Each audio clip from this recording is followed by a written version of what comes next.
What's going on, everybody? Welcome to tonight's broadcast of the Aegis Champions League.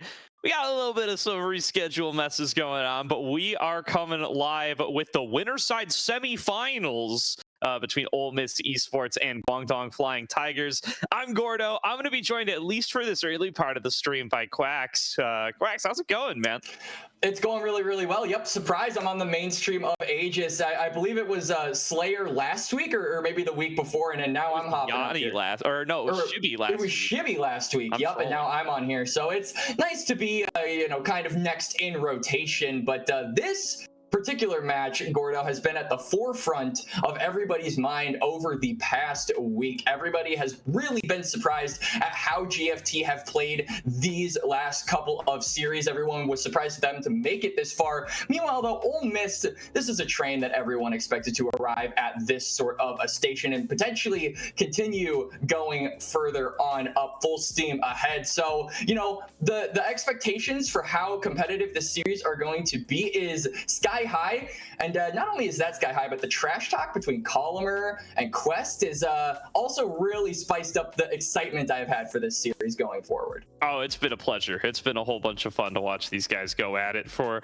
the last little while, so really excited to get on into this one. And you know what? I feel like GFT, a team that's been disrespected all season long, maybe a little bit by us, among the rest of the community. I put them as the winners over Pulsing Gooners in the first round. So I am blameless in this. Fair. But seeding wise, everything wise, and you know what? Now winners semi is better late than never. You gotta give these guys props for how well they've been able to perform in the Aegis Champions League so far, and really excited to see what they've got for us. Evan Lai already locking in that Skarner, a pick that he's rarely gotten the opportunity, and everybody's rarely gotten the opportunity to really pilot. Meanwhile, Ole Miss, they're going to snag Syndra Corki, and you got to believe that this could be a double flex for them. Starting to play a little bit more of those mages. Bot lane has been Shogo over the course of 2025, or 2024 rather. I'm getting a little ahead of myself. Meanwhile, Asila been one to pilot both the Corki and the Syndra, but there goes an Ashe Hui rotation. These teams, they've been waiting a little bit to get the draft started, and they are ready for it. I like this coming out from GFT. You're kind of making use of the short range that Corki has in most of the game, or at least at most points of the game. You can really poke down Corki and force him to go and engage onto you, and that's what I'm expecting Ole Miss to really index into, is trying to kind of close the gap. Most notably, you've got champions like the Jarvan. I was thinking in the vein of support, we might see something like the Nautilus come out from Rhino. Maybe if he wants to, he could go something spicy like the Pike. But yeah, hook champions are possible. Engage champions like the Alistar and the Leona are also on the table. So I expect Ole Miss to just try and really shove this engage down GFT's throats and make use of the fact that they want to play at long range and never give them that opportunity going forward. Yeah, absolutely here. So we check on out. Wow, my camera's laggy today, but we've got ourselves the Jarvan lock-in already coming through for Ole Miss. That is going to be in the jungle for them, so likely going to be Icelandic Hero's pick of choice. He's played that almost as much as he's played anything else this season. The Wukong, the only champion with more picks on it so far for him. Braum Olaf bans coming on across now, trying to make sure that Stray can't get too many of his most powerful blind picks, and trying to set up Sunlight for a good matchup where we didn't get to preview too much here, but Sunlight, a guy with a wholly unique champion pool, and really you got to wonder what he's cooking here as he starts to try to take options away from Stray, because he's got a wide variety of picks that he can go for. The Mundo been his most played throughout the season, but he's put out all sorts of crazy stuff. The Garen, the Mordekaiser, the Pantheon, the Set, all of them making some appearances here. And you know what? Even the Skarner could be top. I don't want to disregard that could be a top lane Skarner for Sunlight, and Evan Lai may still have yet to pick his character. Yeah, I mean, Sunlight, I feel like really is the embodiment of the GFT spirit at heart. This guy is just absolute chaos when it comes to the picks that he likes to go for. Very unorthodox play style he likes to pilot. It seems like GFT kind of, that is their thing. They play very unusually, and a lot of these more well-rounded, well-established teams, there's the Leona I was talking about, locked in, like Ole Miss, aren't necessarily sure how to formulate a plan, especially in those first few games. It always feels like GFT come at an angle that you don't expect it, because we are still in best of threes. They don't have time to really pivot and adapt enough of a strategy to really counter that, and that's why most of these teams have really fallen to GFT. It's because they constantly are able to hit you where you don't expect, and they keep on maneuvering once you try to put up your defenses. Yeah, they really do here. So Guangdong going to be the squad that finishes out their draft first. We're going to find out the final fate of these flexes. That is almost certainly going to be a poppy for Mitchell. It's been his most picked all season long. Yeah. So he's going to be piloting that alongside this Ashe with Ultio in the bottom lane, giving them definitely some really strong pick potential. And we've got to see a lot of poppy lately. Quacks, you and I saw Core JJ on the poppy just earlier this week, and it has been a menace. It's actually still quite strong, even following the latest round of nerfs. You know, it feels like that hit jungle poppy a little bit more than it might have hit in the rest of the squad. And there's Garen for Sunlight. That's gonna move the Skarner into the jungle, and that is going to be the pick of probably the whole season for Sunlight. I mean, he didn't play it much in ACL until the playoffs hit. But thinking back to OQ season, that is really what I was thinking about. Yeah, this is his champion for sure. I definitely associate Garen with Sunlight for sure. And then we've got Trey on the Ambessa, still very strong in the meta. Obviously, those big nerfs haven't come through yet. She got some adjustments in the most recent patch, but Ambessa still very strong, still a menace in the late game, and still able to close that distance, right? Very mobile, so able to get on top of a lot of these long range carries like the Ashe, like the Hui. I like what we're seeing here from Ole Miss. They're very pick heavy, they're very engage heavy. They just want to try and fight you face to face. And GFT, they want to try and close the distance, and they've got champions like the Skarner and the Poppy in order to buy that space. So I'm really looking at the frontliners. I'm really looking at the junglers in particular, the Skarner, you know, kind of knocking people away with that Ishtal's impact, trying to create space with that Impale, and then the Jarvan with the Flag and Drake. Icelandic looking for flanks, looking for angles potentially around the Poppy so that he can get onto this backline. And this is definitely a jungle matchup that I think is going to be interesting to watch, not just from the pick perspective, but also just from the perspective of these players in general. Icelandic has really been, I would say, on the come up throughout the entire 2024 year. A lot of people have said this is the big year of Ole Miss, and Icelandic, a tried and true land shark at heart. And then you, on the other side, you have got the Skarner, you have got Evanlai, and he is also kind of, you know, we talked about how Sunlight embodied the GFT spirit. He does that as well. Things like the Ivern he's known for, and overall some of these more unorthodox picks that you don't normally see. Skarner is very orthodox, but the style remains, and I think this clashing of styles, this similarity in what these guys like to do at the same time on these two different teams is going to be really interesting when we look at it from an execution perspective.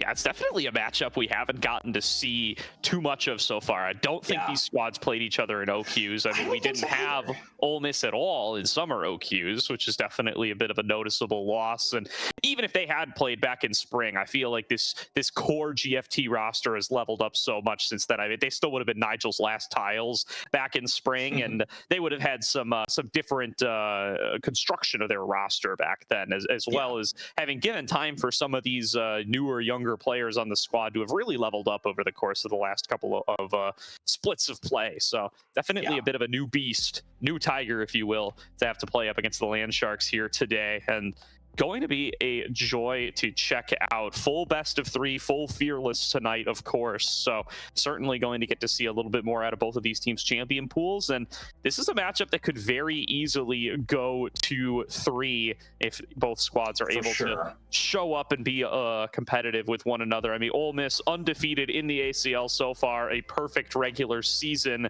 taken into so far a perfect upper bracket run. GFT, they've had to make some upsets to get here, most notably of which up against ISU, but they have not missed a beat since the playoffs began. They have been so good in that phase of the tournament specifically, and now going to definitely be a real spicy one here as they face off against another real heavy hitter team, as they've played only against heavy hitters the whole way through, forcing Gooners into ISU, now into Ole Miss. For sure. I mean, it's hard to kind of undersell how difficult of a road GFT's has been in order to get here, and they haven't really walked the road. Gordo, they have been flying over it, I would say, because they have been absolutely dominant in every single series. And I think one of the greatest sort of commodities that I can give this team, one of the best praises I can give this team, is how well they are at how good they are at playing as a team. We can talk all day about the individual accolades of Sunlight, Evanlai, Elias, Mitchell, all of them, but I think all of it pales in comparison to how well these guys play at team fights. So I'm really looking at that mid game and that late game around those grubs, those heralds, those dragons to really be the point where they establish dominance in this game and in this series, because they are really good at target selection. They're really good at finding creative angles to approach fights. And overall, they seem to really be on the same page. If I didn't know any better, I would say this is one dude on 5 different computers. Absolutely here. So, all right, Quacks, it's time to bid you farewell. You are going to be on the CCG Civil War over on the Salt Mine stream. We're going to take it to a quick break here, get TDS in for tonight's series, and then we will be back with game number 1 after one more short break. Peace. Quick shout out to ProComps, our sponsor and a game changer app for the League community. This isn't just like the other tools. It's your personal draft coach, perfect for both teams and solo players. In fact, you can pair it with any other app you use. ProComps stands out with features like custom champion pools, personalized tier lists, and live draft advice. Think of it as having a virtual coach and a strategy toolkit all in one. They offer real-time champ and ban recommendations. They already have over 200,000 downloads and thousands of daily users just like you. ProComps is user-friendly and totally free. It is a no-brainer to at least give it a go.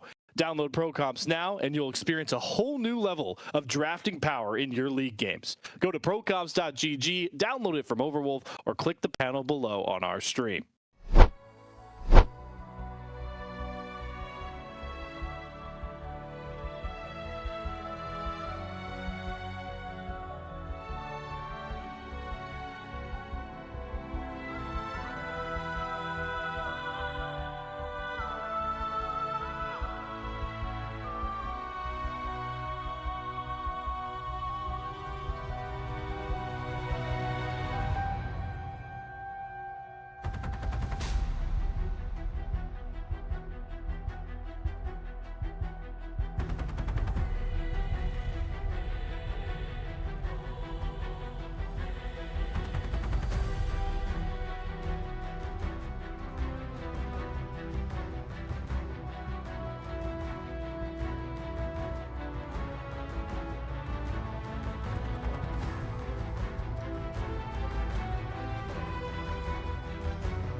Welcome back, everybody, to tonight's broadcast of the Aegis Champions League, where we have got Guangdong Flying Tigers taking on Ole Miss in the winner's side semi-finals.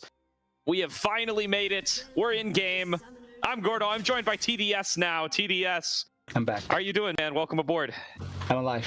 Finally here. Delays always happen, but I'm here.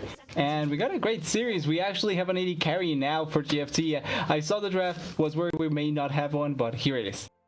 Yeah, no, we made it. We got there. It is going to be Sir Zepper in tonight, looking like he's played several series with this squad. This is not his first time subbing in, so limited availability for Ultio, perhaps, but they have found some very good success. They've found some nice wins, even with Zepper in the roster, so still going to remain hyped as ever for the matchup. Gotta call out that Ignite on Sunlight. He's still looking to take the fight to Stray in tonight's best of 3, and gonna start off with Garen Ambessa, little Demacia Noxus for a new era. Yeah, it's the new era of champion against the old era of champions. It's funny because we have the one of the fewer champions that are still remaining from the olden days, barely anything changed, to the new champion that has 100 or 115 dashes and will try to win lane through that. I'm surprised though that Stray's not running the Ignite. I think I've seen more Ambessas going for the Ignite teleport for the aggression, and Sunlight. Rhino looking to get creative early here, going to roll up to the lane. Does look like it's a partial lane swap, and where's Shogo? Oh, Shogo's up here. It's a full-on lane swap. They got Shogo hanging out here as well, while Stray works with Icelandic on those early clears. So seeding the bot lane, it's a late recall out of Meechol to come join Sunlight up here and try to prevent him from getting denied too much. But, I mean, he's going to lose the first couple CS of this wave just from the fact that he's in a 2v1. So nicely done by Ole Miss, a faint lead to them early. Yeah, now what we need to kind of catch out here is who's going to benefit the most out of being able to get this lane swap, right? Like, is the Ambassador going to suffer more, or is the Garen going to suffer more from it? I think with the way that it started, Garen right now has a slight XP advantage just because Ambassador did back away. But I think for the side of Ole Miss, this will work out really well. And if they can push the issue a little bit more, they may make this Garen completely irrelevant. Yeah, the other thing is it is double melee up against this Corki Leona, so even with Poppy having arrived, still going to be a little bit difficult as, they find Evanly on the blue buff, and first blood goes to Ole Miss. An attempted aggressive invade from Evan, punished very effectively. Yeah, really well done there, waiting on the side, knowing that there was a slight chance because of having the advantage in the bot lane, being able to go have Stray in that position and wait it out for as long as possible. Really good prep, really good execution, and that nets them first blood for the Ambessa. Now Sir Zepper farmed up to level 3, having no problem in the 1v0 lane. Now going to have to play up against Stray, but plenty of dashes available. Stray's going aggressive here. Icelandic hero going to just flash in, get the guaranteed slow off of the Aegis. Flash back away for Zepper, getting underneath the tower. Icelandic tanking it up for now, but we'll have to let that fish go. Still, down a flash, forced out of lane. Ole Miss making their presence known in the bottom lane. It is double flash down for both Icelandic and Stray, but the way that they were setting that up, I think it's smart. They were trying to get the red buff slow, allowing for, or taking Sir Zepper into a spot where he was barely going to be able to react, and then at the end forcing the flash. I think maybe if they didn't force the flash so early from Icelandic, they could have played that out a little bit harder onto the Ashe, but at the end it is a flash blown from the Ashe in a lane against a Leona. It's kind of scary, and this also means that now with the way that they've been setting it up, bot lane changes sides once again. They have the Ambassador receiving the wave that is crashing onto her. She doesn't really need to do anything apart from just receiving this wave, and it's setting up really nicely for them. Again. All right, there's going to be Asila finding Evanly in rotation, and Evanly going to get pushed on out. Sunlight still looking for those trades at the top side, but they still focus towards mid lane coming on through from GFT as they want to find an opportunity for Elias to get an advantage. Looks like Sila not quite going to be able to follow up on that game. Yeah, at least giving Sila or Elias the opportunity to try and be strong in this game, and having the strong push from the way obviously is going to be quite important. So I don't think it's a bad idea to try and put more resources onto them. Now, how much value can they try and find at this point? Because right now, with the way that it's going, the mid lane is pretty equal, but the side lanes are much stronger for the side of Ole Miss, particularly that top side, having the advantage of the first blood in their favor, plus the CS that they are collecting. It's working out much better for them. Yeah, really good job for Ole Miss so far to be able to build themselves up that lead. Sunlight now just clearing out in the top side. Still doing a good job to keep even or ahead of Stray despite some of those early game shenanigans, but now we're going to get to truly see these champions face off against one another and see how many dashes is enough dashes to be able to beat the Garen, as Evan is actually up in that area too. Looks like he wants to get involved, but there is a ward in the river. Yeah, they are trying to maybe find something on the side with the river, but I'm not sure if they are going to be able to get as much as possible. In the process, they are getting the grubs on the top side, and they are contesting or answering potentially with the dragon on the side. So equal objective trade, equal value they are able to get there. Now it's what they are able to accomplish on the other side. Yeah, starting off the grubs here is Evan Lai. Looking like he wants to secure the first 3 for the squad. Stray successfully pushed in the top lane, but I don't know if he's going to be able to go and support here. Syla, though, going to find that the grubs are being worked on. I don't know if he's going to be able to disrupt it individually, though. Aegis is in the area, so all 3 are going to go over to Evan successfully. And a big trade on a Rhino going to cost him most of his health. Going to be taking quite a huge amount of damage there, going to be enough to allow them to push away the bot lane from the side of Ole Miss, but Stray going for a strong trade. I think he could have gone for a kill there if not for Evan just coming in on the side, because that was threatening from the Ambessa. Yeah, definitely here. I'm getting some pronunciation updates on the GFT 80 carry, so until I'm confident, I'm just going to stop saying the name, but we'll get there before too long. And now going to be a successful clear out of the crab. Okay, it's Sir Zepri. So it's got to be Zepri. Zepri. Okay, ooh, Stray, no flash. All right, and now an all-in coming on through. Not going to have to worry about that name now. Public execution to get really out and interrupt the Ishtal's impact. Nicely done by Stray, and he gets out. Yeah, super well done, really well to the side, understanding the potential from the ultimate to be able to escape, and already showing fancy feet with this Ambessa, denying the first attempt at trying to go for a kill there. Really important for Ole Miss to not give away any sort of advantage early on, and it does mean that now maybe they can try and force a play over on the other side. They do have Syla trying to move quickly to the bot side, but with no Jarvan close by, I don't think we're going to watch much happening. Oh, Sunlight looking for the dive, pops the W, gets the execute, flashes out, he still goes down. It's a 1-for-1, but it was very close to just being the kill and escape.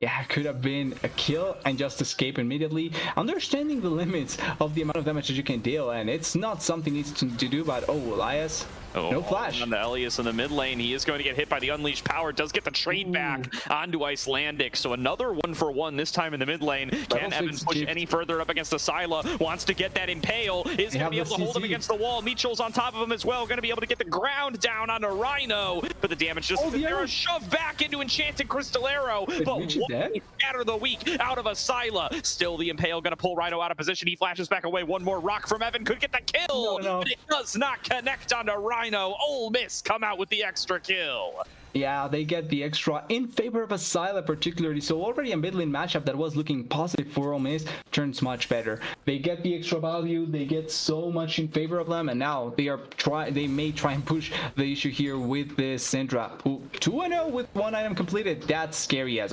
Shogo's going in and there's no Ash Arrow.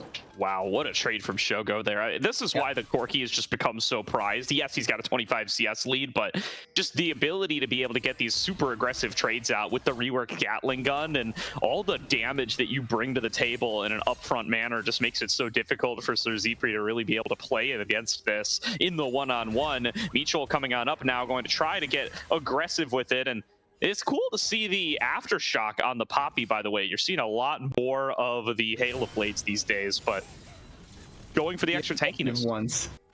The aggressive ones is what we would call. Now this will help them survive a little bit more, and probably trying to make it so that you have the other champion to force and engage as you're going in with the with the Skarner and the Garen, but they are trying to go really heavily here, and it's 4 members bot side, an extra plate for Shogo. They are moving around so well, and this is one of the things that we've been commenting on the Ole Miss of now compared to the Ole Miss of old, where they may try and push the issue, but they are not doing so blindly. Like, they are smartly trying to move around. They want to get ahead, but they will get ahead in a ways that the old Ole Miss, I think, would have just thrown out a couple of leads already. And yes, they still commit mistakes, but I think their approach to the game has become much smarter, and they've been doing a much better job at just simply trying to get the lead and control that lead for as much as they can, and also don't throw it away. As Elias taking a big chunk there, and there's going to be an attempted combo, but it completely whiffs. Icelandic Hero arrives to finish off the kill, and that's another one going into Ole Miss's pockets. Yeah, completely fair there, gets an extra kill. They get the extra value, and they may try and go for Sunlight here, but it's not going to be quick enough. The important part is that they get the kill, they get control over the next set of rocks, and they're going to find the value over there as well. They are, and I completely agree with your point earlier about the Ole Miss of new versus the Ole Miss of old. TDS, the meme from Colomer. Oh, wait a second. Stray getting aggressive here up against Z3. Wants to be able to find the solo. Public execution already used, but plenty more dashes where that came from. Meechol enters the fray. Still does have access to that steadfast presence to stop these dashes, but I think Stray's got enough to be able to walk on out. Will they look for the dive? This would be what the aftershock is for. Meechol taking shots, but won't be able to get in range, so that's an escape for Stray. Yeah, that didn't look like a good idea to try and follow up down there. It almost turned into a counter kill there, but still forcing onto the Ashe. And again, they really want Elias. Oh, Shogo may be dying here. Yeah, Shogo a little bit caught out, and yeah, and it gets Sunlight's damage. There's no way this guy's getting out. Sunlight with a kill. A little assist there for Evanly as well. That's Shogo. 0-1-0. And people say this is the best AD carry in CLO. Please. No, I mean, that's a great point though, TDS. Not that last one, but the idea of what Ole Miss is like now. Look, I'm pretty sure Colomer's always calling out. Don't look at Shogo. Not here. Yeah. Colomer's always calling out that, you know, this is a team that's a lot more macro focused. They play a lot smarter. They build up gold leads without necessarily having to chase kills. But there's also the fact that this is a team that's up 5-3 in kills, as well as being up 1.5k gold, and none of it's been Shogo, other than some aggressive play earlier, doing a lot and able to get a lot done through Stray and through Asila. And here they go again. This time it is Shogo on the receiving end. Huge damage, flashes forward, can't quite get the execute, and the spiraling despair is nearly taking him off the map. Yeah, he actually almost got executed himself in comparison to Elias there. I respect the play, almost works out, almost doesn't. But following on your point, I agree. Like the change up here, and one of the biggest difference from for Ole Miss as well, is not having to be completely and utterly dependent on Shogo to be able to carry games. And I think that is a great change up and a great look at the contrast between both sides of Ole Miss of old and Ole Miss of today. It's having another player where you know the explosive power that he will have, and he can turn around bad situations, he can get ahead, he can find a lot of value, and he will carry the game for you if Shogo is not there. And I think that's what Asila will do. Yeah, really strong laning phase out of him, keeping even with Elias, but also being able to pick up these kills and being able to withstand these ganks, as Evan has shown his face a couple of times. Really great stuff out of Asila so far in game number 1, and finding another good trade on Elias there. That's half his HP, no ultimate used, and it should be enough to force Elias out. I mean, you can't be confident that you're not going to get hit by a Stray orb somewhere and potentially be taken down, but Elias coming into the top side. Stray, that was his ultimate, didn't connect it, didn't get the spacing, and still gets impaled and pulled back away. Executed by Sunlight, but Shogo and Icelandic Hero are here for the backup. Enchanted Crystal Arrow connects across map. Z3 going a sniper with that so far, but it's not going to be able to be followed up on. It will end up just being the 1-4-0. Yeah, really good kill there. They find the kill onto Stray really effectively, exploiting the lack of flash on Stray. And I like those sort of plays where you take advantage of them not having enough of a opportunity to try and escape in that position. Still, it's not bad that they are going that Ole Miss, even if they lost that member, they are still pushing their advantages elsewhere. They are trying to find more value in other positions, and they are still not far behind, or not behind at all, so they can still try and find more pressure when this mid game hits as heavily as possible. I'm interested though in the build from Shogo quickly, by the way. It's not the Trinity Force that we've seen consistently. It's still instead going to be the Essence Reaver, maybe focusing a little bit more on the crits. Yeah, going to try to be making sure you can get those auto attacks off when he's got so many other champions in here that are just going to be a menace in the front line. Icelandic Hero, Stray, and Rhino all going to be there at his back, so he thinks he's going to have more opportunities to get some of these shots off. You got to believe, but I think you got it. There's going to be the dash on in. They're going to be keeping on the chain CC onto Icelandic. He flashes away, though. Gets away from the spiraling despair. One more rocket. Sir Zepre's here. That's going to be a kill back over to the Ash. Guangdong Flying Tigers tie up the kill score at 5-5, but will still be a 1K gold lead over to Ole Miss. They've got both of those early dragons, and they've denied any kind of grub advantage. Yeah, and this is really the phase of the old Ole Miss showing itself, where we commend the way that they are playing, trying to get advantages, and they do a really good job at not trying to throw them because they are still ahead. But there's still some slight plays where they commit a little bit heavily, and that's what ends up happening with Icelandic Hero. Probably Shogo will also spam pinging him why you gave the kill to the 80 carry, enemy 80 carry probably, but it's still not the end of the world. It's only one kill to the 40 CS advantage that Shogo has. So not the end of the world, really. Absolutely. So as we get on in to the mid game here, Rift Herald up and available, and it looks like Ole Miss wants to be the team to be starting it up. They do clear out vision in this bottom river. They've got 4-man squad in this area. Stray looking to cover bot. They're in a good position to be able to take this. What you got to be worried about is Sunlight. They haven't seen him in a little while, and we all know the old Garen Bush memes. If they find him face to face by face checking, they will very likely die to him. He's got a stride breaker completed. He's got ultimate up.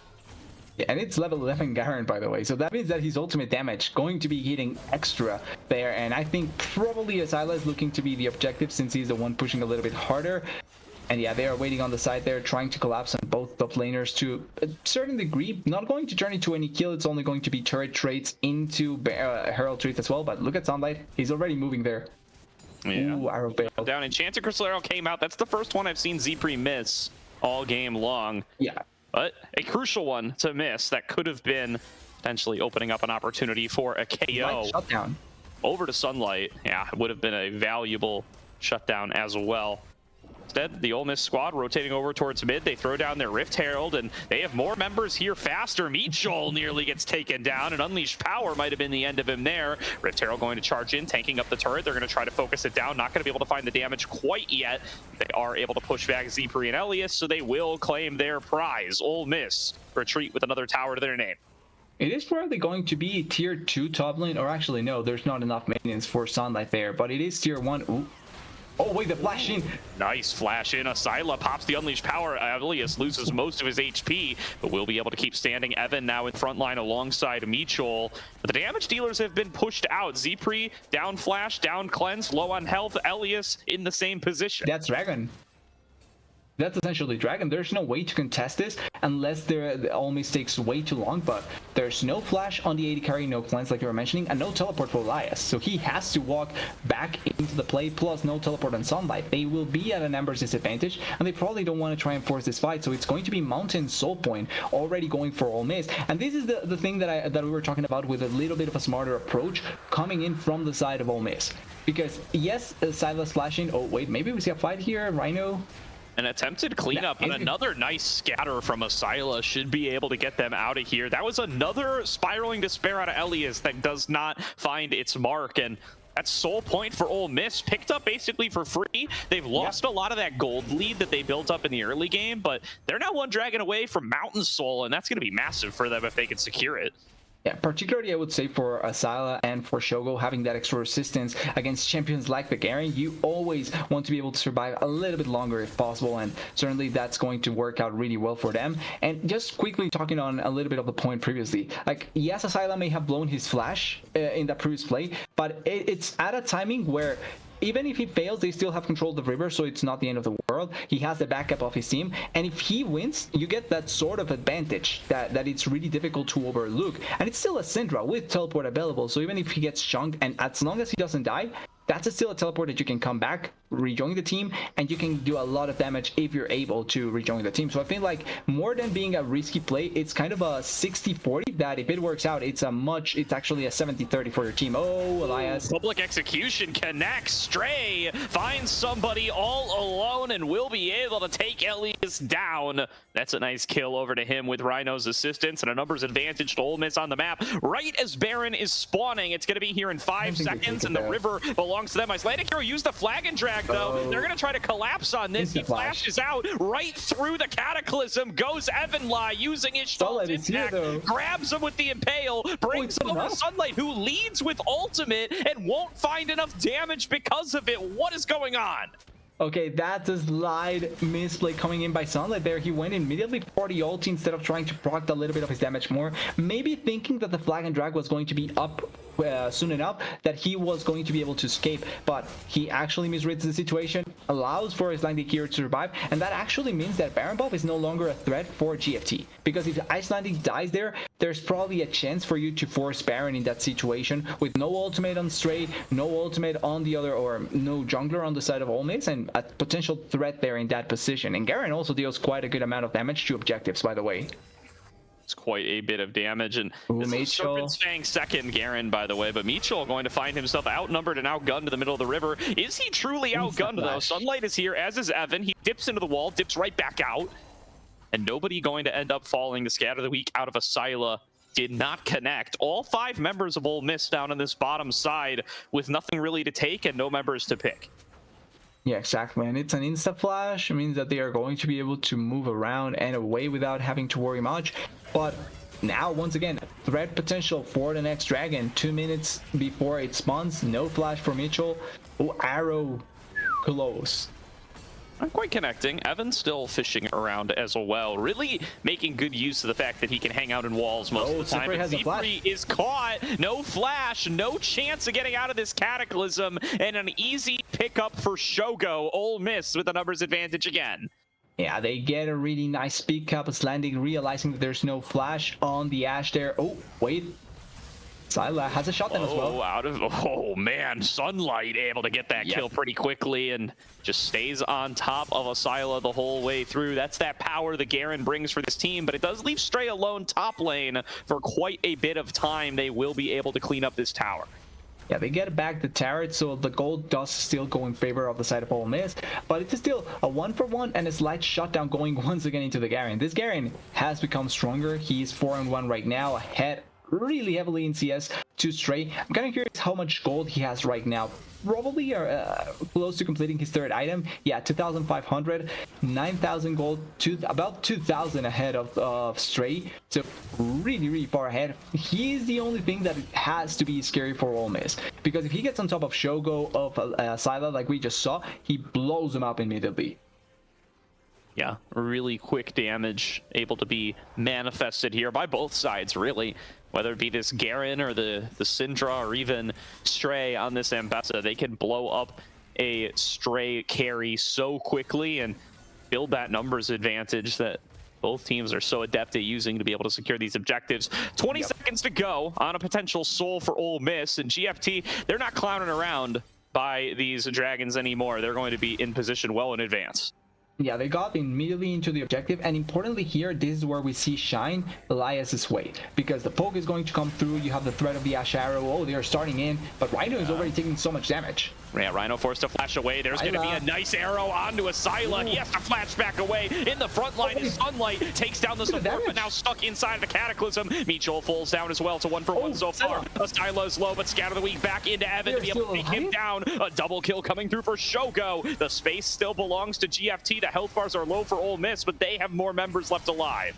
Yeah, and there's double teleport. Stray and Asila can come back in with the teleport. Shogo and Slandig are already in position. With no jungler, this should be a free dragon for the side of Ole Miss, and this should be soul for the side of them as well. important because we saw how close the margin was in that previous fight with extra resistances shooting much more in favor of the side of Ole Miss. Wait, Asila didn't teleport. He's now teleporting in, but may collapse? There's no chance of the steal. Yeah, no. Evan fell, so an easy smite for Icelandic means Dragon Soul at 24 minutes to Ole Miss. They have had their eyes locked on this objective all game long, and it pays off for them massively.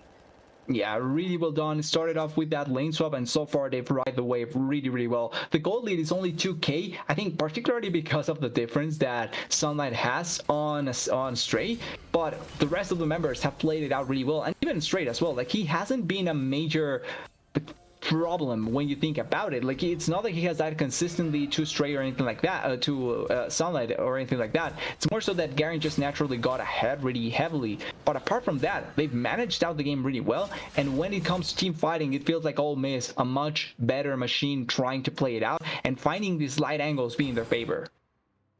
Definitely a really tightly fought team fight there, but Ole Miss keep just enough resources standing to be able to return and take the objective.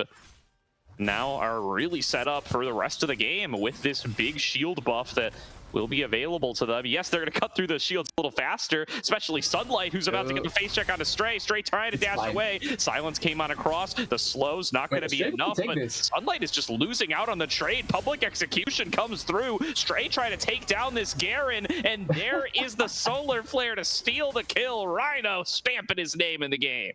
That really could have been just a solo kill for Stray, and there's the difference between a champion that came out 11 years ago and a champion that came out 2 months ago. Right there. Yeah, hard to argue with that one. Stray does come out with the victory despite a big CS lead and item advantage over to Sunlight. Yeah. I mean, just able to space him out and able to take him down in the one-on-one. I think Sunlight probably a little surprised at how that one played out, but new champions, man. He just had that many dashes to be able to deal with it, and now he puts pressure on the side lane. I don't know how much money he has right now, probably close to completing a third item, but the value that they get out of this is also this thread onto the Baron buff. Mitch, wow, all right, a Silo with enough damage to be able to take him down. Evan gonna be able to scoot right out of that, grabs him with the Impale, pulling Icelandic hero out of position. The minion's still tanking the turret though, and they won't have the damage to be able to take the Jarvan out. Icelandic a little bit overconfident there, doesn't know or didn't expect Evan to go over the walls, even though that's pretty much his counter now. And Asila is the one that keeps that fight or that small trade not bad for Ole Miss, because they don't lose Icelandic in that play, and it means that now they still will have control over the top side. Vision is completely in their favor. There's a few wards that can make a difference, but we have seen multiple times how Asila really, if he locks down a squishy target, they're dead.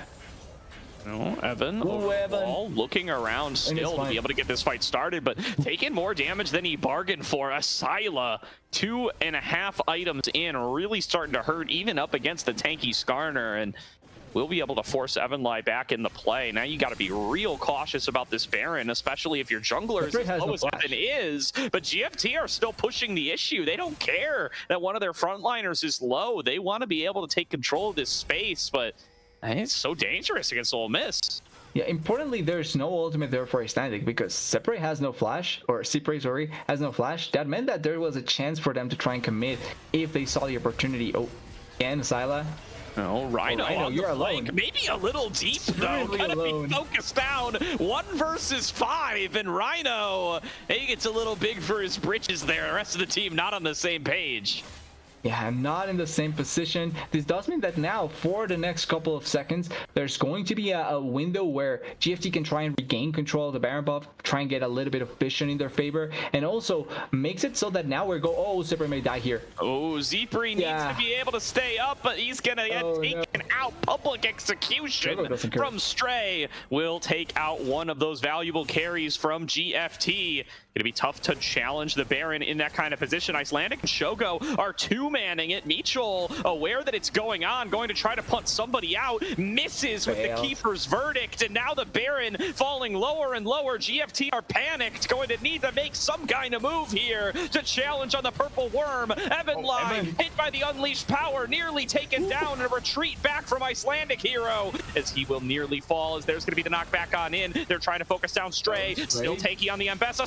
Sunlight takes him down with the justice, but won't be enough to be able to take the rest of the squad as he's stunned up by a solar flare. Rhino returns to the fray and claims a return kill. It's top laner for top laner, and Asyla in a perfect position. Beachel trying to stun him into the wall, just gonna get blown up as Evan Lai going to attempt the same. A flash away from the Impale, keeping alive in the fight, but pulled back in by Elias and a crushing maw. Z3 rejoins as well. Okay, Will be able to make that into a trade, takes down Asyla for his jungler, but again, it's Evan Lai down. No chance to steal the Baron. Shogo and Icelandic claim it for Ole Miss. And because of how long it took, look at the timer. 30 seconds for Elder. This means that now, and there's flash on Rhino, he can try and force here onto separate if he really wants to commit. Ooh, one more enchanted crystal arrow buys him a little bit of time, but not much. Mercury Tread's a hell of a drug there. Deepre, I mean, he's still cut off. He is not out of the woods. Yeah. Elias trying to run interference, and that'll be enough to get Rhino out of here. Yeah, at the very least, is stopping the potential play around it. Rhino takes a pretty big amount of damage, but yeah, Elder is spawning. There is teleport on Asyla as well. They have the control here. For some reason, Shogo steals all the fruit from Rhino. Like, for some reason, you take it away from your support there, but they have control of the area. This may be the Elder for them, although now Evan is alive. Yeah, no, that's a little bit of damage coming through from Elias, but Shogo able to keep himself safe the whole way. And I mean, Z3, it's just hell for him up against this Jarvan. He gets blown up so quickly. Stray getting focused on the opposite side. Sunlight will be able to take him out, but now it's Elias getting picked on the other side. Out of the week doesn't connect from Asyla. And it will be a 4v4 on the map. Stray down, Z3 down as well. Evan's still dueling. Shogo are going to be able to take this inner turret, and I don't think the Elder's on the menu. Yeah, no, they are trying to play to not immediately force it now that Stray is down, especially because he doesn't have teleport. There is teleport on Elias. Oh, they want Rhino here. They are forcing it with the teleport. Yeah, dive forward. Look at Sunlight onto the back line, focusing onto Icelandic hero. Icelandic going to drop. Rhino's low as well. The squishies are still at full HP, but that can change in an instant. Asyla going to be able to take down the Garen, get Sunlight out of there before he blows up another teammate. Z3 is back. Stray going to be back soon as well. The Elder Dragon's being started. GFT doing what they do best. They're bringing the chaos. Yeah, there's no smite, so this is their best chance to try and take it down, but Syla is really strong. He has no flash, though. Ooh, and Mitchell, you need to be careful here, buddy. Yeah, gonna have to watch out on this. I mean, Keeper's Verdict going to be an important tool here, but it's not available. And that steadfast presence, it'll keep you alive for a little while, but eventually Asyla will work his way through even that reduced damage. Bringing out the rest of the members now. Sunlight going to be up in 8. Icelandic is up now. So we're back to a 5-on-5. No long-term benefit gleaned from what was a close fight. And importantly, no teleport on neither of the members that are just coming back. So whoever gets here first, probably going to have the control over the river. It looks like Ole Miss has it right now, but there is a really good ward there that, if played around really well, can be the death of one of the members. No flash on the side, we need to remember that. Shogo will not have cleanse, but it's coming back up. Stray and Icelandic also don't have flash. Those are the members that you need to keep in mind, because those may be the ones that get engaged on.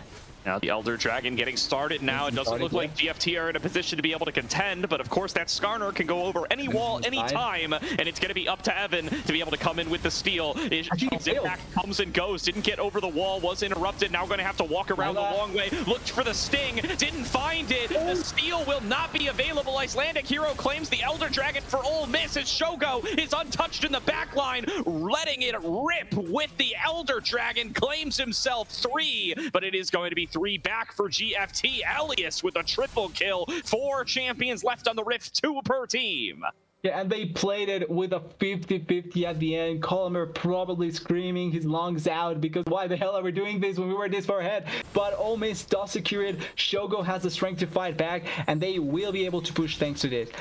Elias is finding a lot of value there. We were seeing the damage and he got a triple kill in the process, but look at this. The Ash Arrow connects onto Asyla in this position, makes the Syndra have to insta Sonya's, because if not she would have gotten killed there, and then this becomes a 50-50. Smite by Evanlight comes through, but it's a little bit later to Icelandic. Icelandic secures the dragon and this makes the fight better for them. But it's such a weird situation to try and play like this as Ole Miss, because they have such a big advantage to try and play around it, and they put themselves in a spot where they give the chance to GFT to try and turn it around. Yeah, super well played by Aegis in that fight, able to find himself a safe space behind the wall, but still able to keep getting that damage in from the Molten Fissure. Really starts to add up over the course of the extended fight. And I mean, GFT are keeping this one and at least keeping these fights close, despite being down that soul and despite being at a massive gold deficit. Sunlight, though, maybe going to get collapsed on here, going to try to turn this one around, knowing that he's got Michol in his back pocket. Michol dives in and going to be able to force Rhino out with the flash. And it will be a summoner spell claim for nothing. Yeah, at the end, Rhino gets flash or blows his flash. There is now a little bit of a less of a threat of engage from Old Miss coming through, but Shogun still feels so scary now. 4 items completed plus the Elder Dragon. He will kill a lot of the targets down, and we've lost, or there's been the damage from the Ashe not reaching those points that you're expecting early on, and then also the value from the Garang slowly diminishing. He still will do a lot of damage, but he's not going to tank that much, and he's also not going to straight up delete someone as quickly as possible because of some of the resistances that the Mountain Soul was able to give. But the game is still alive for GFT, and there's a chance that they can turn it around, because now we're reaching the chaos surgery, the point of the game where anything can happen if you get an Elder. And we've been in chaos territory for a long time. I mean, GFT really have been taking some of these fights in scenarios that a lot of teams would not, and they've been able to kind of fight them out. It's been very close on a knife's edge the whole way through. And there's Icelandic. I mean, he only has eyes for one member in GFT, and that's Z3, forcing that flash out every time and picking up kills every time it isn't up. Cataclysm going out of that Ashe every time. Oh, I think that this is just Jarvan, really. He is the Listen, the tankier Listen, although he may get collapsed in here, but he's a little bit of the tankier Listen. After a certain point, you become an ulti-bot.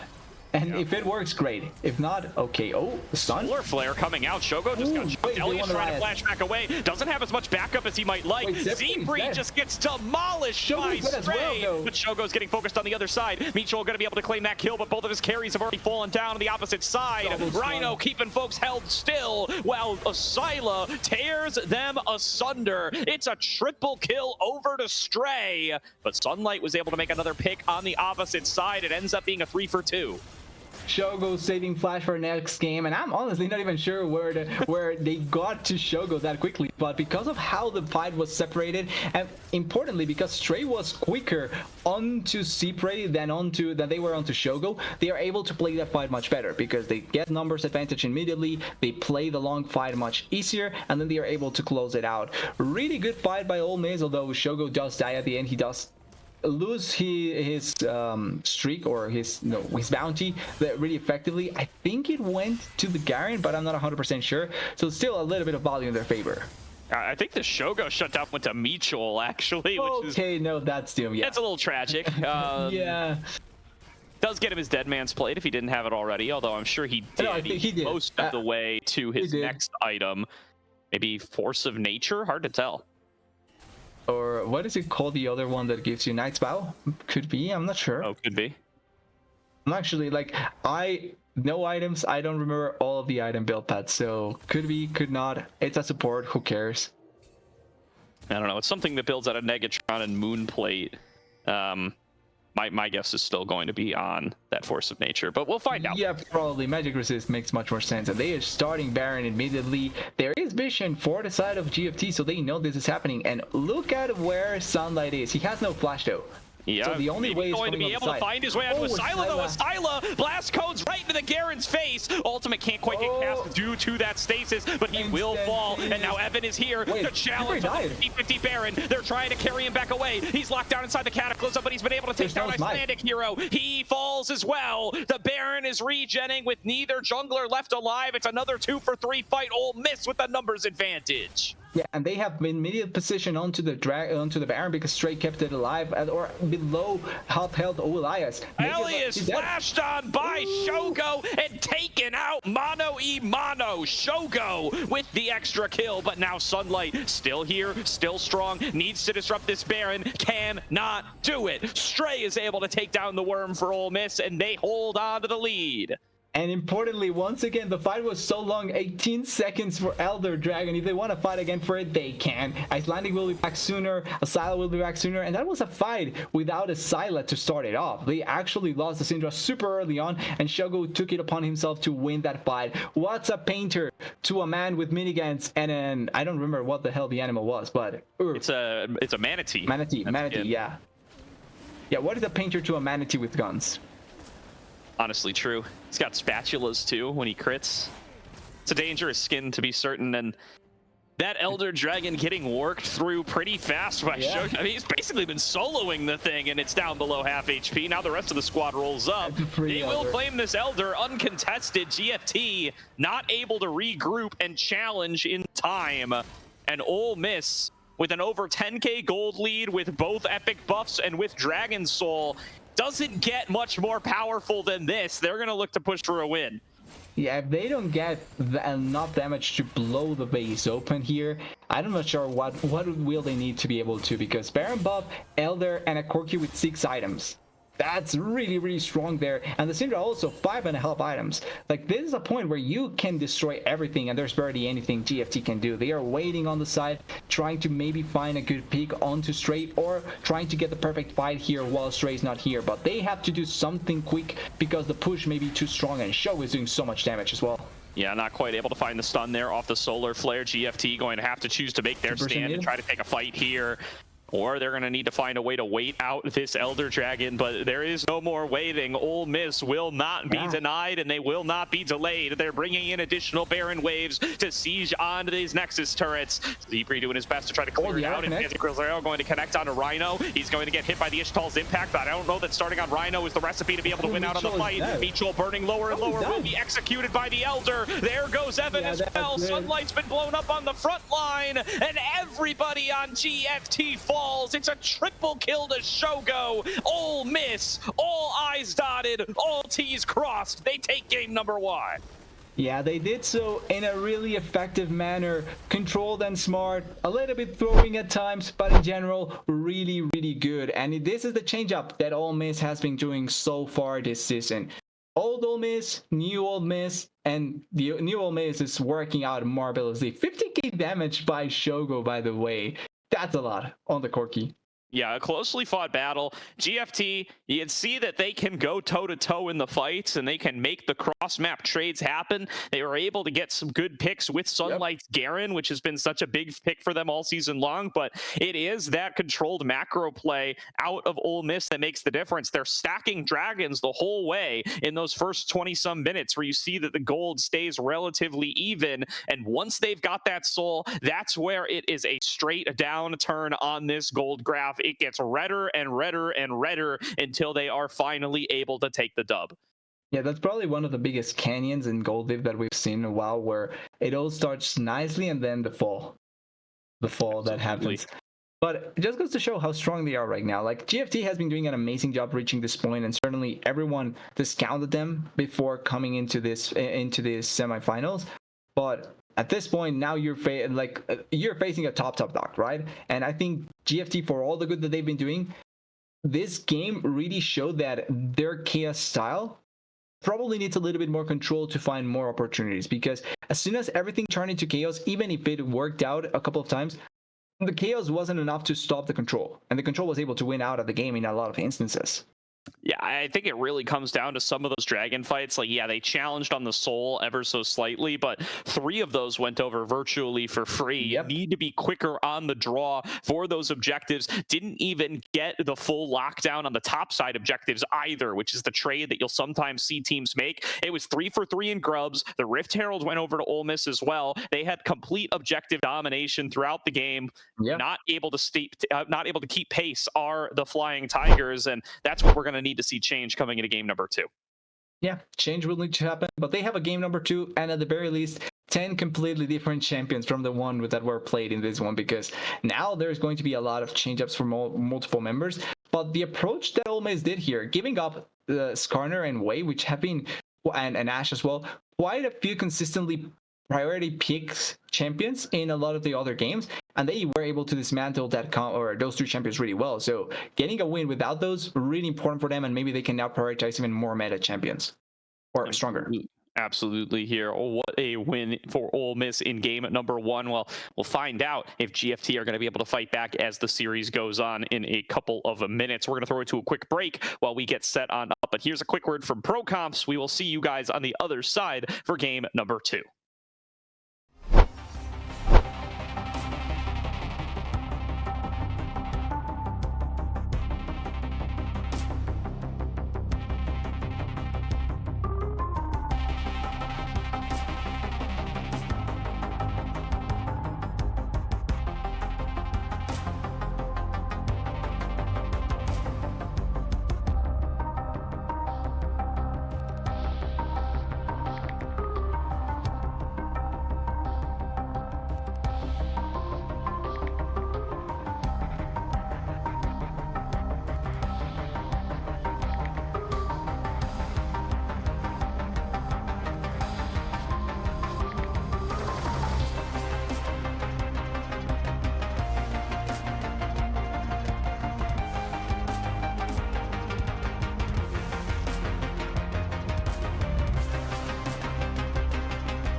Welcome back, everybody, to tonight's broadcast of the Aegis Champions League on the winners semifinals, where GFT and Ole Miss are battling it out for a guaranteed top 3 seed and a spot in our winners side finals. So far, Ole Miss up 1-0 after a long but not particularly close game number 1. Yeah, so far doing what a lot of other teams have not been able to do against CFT, and it's winning one of their games. So really good job by them, really showing up as that number 1 seed from their group. And as far as they've shown, I think showing the improvements that they want to certainly show in both Silo and the NACL OQs when they start, or probably the promotion tournament when they get into that earlier next year. But so far, really doing a great job. And now for game 2 with Blue Side, we were talking about how they took out a game where they gave up Skarner, Wei, and Ash priority picks for a lot of teams. And now they have the priority pick potential here. What do they want to go for? What do they want to try and get? Cogmel and Aurora band away here. Same for the 6. Yone is still available, but has gone down a little bit in priority for other teams. So maybe they are looking for another champion. Maybe there's going to be continued maintenance of those same bans from game number 1 thus far. Let's find out if there's going to be any of those particular pivots. So far, the Aurora, the Kog'Maw, the Ivern, the Ziggs, unchanged from game number 1. Yeah, not much change. And the Karma as well, Yone there as well with the ban. So we're going to get a new pick here that I'm not even sure what the priority could be. Oh, the Wukong. So immediately went for the Wukong, I believe. And I've noticed that Wukong has been going in an uprise quite a bit. Can still be flexible top lane and jungle, but priority for the jungle has been much higher. Has that great ultimate value. The clone always can get you more knockups than you're expecting. And early on in the game, does still deal quite a big punch if you're not expecting it.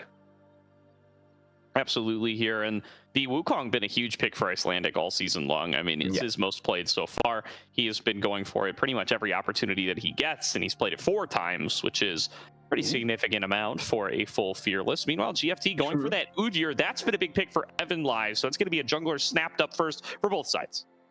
Yeah, well, this could be flex as well towards the top side. I think more so than the Wukong, even because of current meta priorities and the way that the champions have been playing recently, but certainly can still go jungle. So the flex potential, I think, for both teams still up in the air. Now, this is a point where we may see an AD carry, though. Barrows have been rising in priorities well. Poke Barrows has been popping up quite a bit. Smolder also has been finding more and more value, and the change up in builds. I remember we saw Levitate pulling off the Smolder with Lethality. I think it was the effigy lethality item plus the man immune, and it actually has been becoming much more meta recently. I remember Reptile tweeting about it, so I'm interested in seeing how much value is going to be found here, and if it's going to go into the bot lane or into the mid lane once again. Yeah, I've seen Reptile talk about it, seen Levitate talk about it a bit as well. Like a lot more emphasis on the straight up AD for the Smolder following his last round of changes. He's got a little bit more dueling potential now than he used to, and is a little bit less reliant on those stacks to be relevant. And wow, I mean, there's a Jinx for Shogo and an Orianna for Asila. Orianna been Asila's favorite throughout the season, and I mean, you can't go wrong putting a hyper carry in for Shogo. So Ole Miss very happy with the team fight draft they've got going for themselves so far. This Orianna Wukong duo definitely been one we got to see a lot of in the ACL season. Mirage played this to a lot of success too, and now going to be running it for Ole Miss.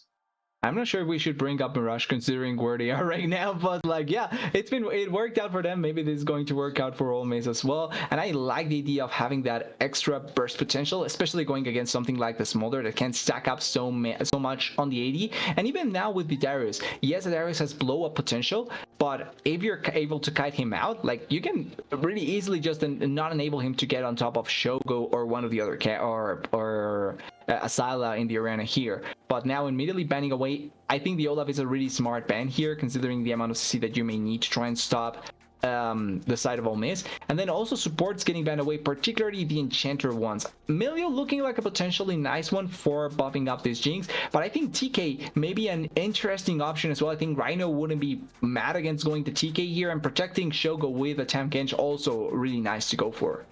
Yeah, absolutely. The fact that they get to pick this Darius and then ban to defend it, so they're going to take away Stray's Olaf, and it looks like that's the only one they're really concerned about, is now they're going on towards the Lulu, trying to take away some powerful duo options away from Shogo now that he's already got his hands on that Jinx, saving their bot and potentially mid lane for later on, depending on where they want to put this Smolder. Will it be going over into the mid lane for them by way of Elias, or will it be in the bot lane? Wow. Whoa. All right. Hello, Swain. The Swain have could be for Elias. I mean, Elias has played it. When they've gotten it so far, they've played it once. It's been for Elias. I'm not going to say that it's impossible for Mitchell to play it, though. I mean, Swain's support has a long and storied history. Could still very well be played there, even following the little mini rework they gave it. Exactly. It could be a support. I think it's going to be into the mid lane and leaving their counter pick for support, and then more than likely they end up going Rel or something like that, because who cares about real counter picks in the support position, as the Renekton getting picked here as a not blind actually counter pick for the Darius interested, but this probably Stray's Comfort coming in, and then Olmes it still has an option to go for the Braum as well. Does provide protection for the Jinx to a certain degree, and the CC value plus the disengage potential always massive to have. But if they want to have extra engage, Nautilus could be there's still Alistar, the Rel as well. I think having protection for Shogo though could be massive, and I think the Tahm Kench or the Braum, if you want to go for tankier champions, look much better in this position. Definitely the Renekton locked in for Stray, been a favorite of his all season, of course, and that will be his choice to do battle with Sunlight's Darius. There's the Zillion. I'm excited for the Zillion. I mean, this is I really like it. This is a CLOL support classic. You know, Rhino stealing this one away from our GOAT, but now going to be coming on in for the Ole Miss side, and we'll be playing it alongside Shogo's Jinx. So going to give a second life over to stuff like the Wukong, stuff like the Renekton, and Sona is locked in. Okay. Mitchell, you're a nut job, man. So I don't think Sona is a bad champion right now. I think there's angles where she can really find a lot of value: the healing, the movement speed, the ultimate value to try and lock down a couple of the champions like the Renekton and the Wukong that are going to be running kind of on top of you. So I can see a lot of the value from the Sona, and laning phase wise, I think one of the more bothersome supports to deal with because of the constant spam of her Q damage and also buffing up the damage from the Smolder. That being said, she's a squishy, really squishy. So one good double bump on top of her could mean a good opportunity to try and kill her really quickly in lane. And if she falls down or she falls really far behind, her value does diminish quite a bit. Yeah, it definitely does. So find out what the impact here is going to be as we wait and find out where they're going to assign everything. I mean, there's no way it's going to be a Darius jungle or anything. I do think there's somewhat of a open question about whether it's going to be Smolder or Swain bot slash mid. I think you could play the Swain bot, you could play the Smolder bot, and you could play either one mid as well. Facing off against that Orianna, I don't think that necessarily really swings that decision calculus in either direction. So we'll find out where GFT want to play out these assignments and who is considering themselves the better Smolder pilot, I suppose. I'm guessing they also value the potential level for both of these champions, right? And I think giving level 11 to Swain as soon as possible could probably change a little bit of the mindset of if you're sending him bot lane or mid lane, because of how much value he gets from that level to ultimate. But that's also another question that maybe GFT does have an answer for. I think the Smolder bot lane looks much better as of now, and I think having him in the AD carry position opens up a little bit more place as well to have more pressure down there and try and force accordingly with it. But so it's a decision that GFT has to go for, and I'm interested. I'm excited to see, because they are the team that has always something to bring out in draft, and that curveball may have been this.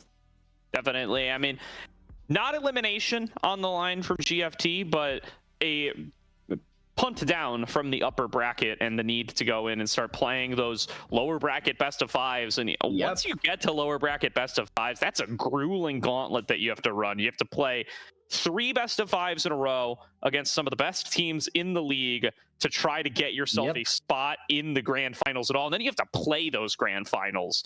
So it's a big challenge. It's not an enviable position to have to be in. If you do end up dropping here, you're going to have to play against some of the best teams in the league. Following their wins, it'll be, so this is U13. So it'll be against the winner of AoE St. Clair, which is being played right now. You will then have to play against the winner of Peak Performers / the loser of the CCG Civil War. Then you have to play lower finals, and then you have to play your grand finals. So a lot of best of fives in a row for whoever ends up dropping here. Meanwhile, the winner gets to just go play an upper finals BO5 and either go straight to grand finals or go down, play one more lower bracket BO5, and then potentially make it back to grand finals. So big advantage for the winner here in their efforts to be able to get themselves a further run, and also a instantaneous cash out here. You know, you upgrade your prize pool. You pretty much double your prize pool by winning here, as you lock yourself in at least top 3. Everybody here going to be walking away with some cash thanks to having already locked top 6. Yeah, exactly. And it's one less BO5, but it certainly is a lot less pressure, or a little bit more pressure actually, that you're playing with if you're on the lower bracket side of things. And also importantly, it's like you're mentioning, facing against top opponents, but also going against every loser from now on, technically speaking, because it's if you lose here, you go against the loser from the CCG or Ole Miss winner if you are able to go against the other twos. And that is not going to be an easy matchup either. So it's certainly going to be important. We've seen runs though from the lower bracket to try and get to that grand finals. I think one of them that actually happened on the first few ACLs was UCI being able to win after going lower bracket against I think it was Sinclair actually. So it has happened. It's not impossible, but we have had more times where the upper bracket team has won than the lower bracket team. Yeah, we definitely have. So find out.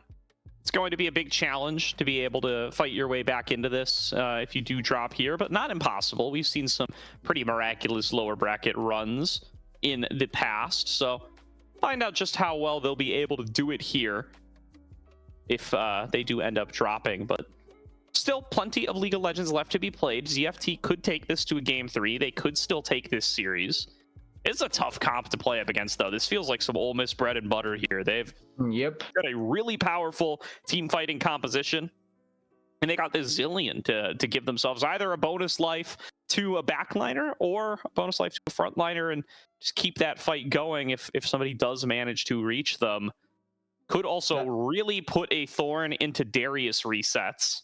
If you are able to res somebody on up, Darius doesn't get his reset, and then he will be without the Noxian Guillotine, even if he is popping off in the fight.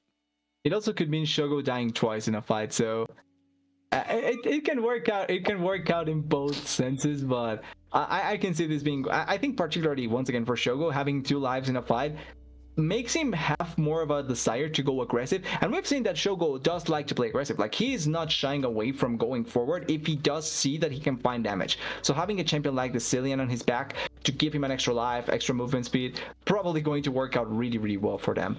I also, just to point out as well, I think they will get their, if I'm not wrong, this is Ultio, right? So at the very least, GFT getting their bot lane back. It's still Zpre.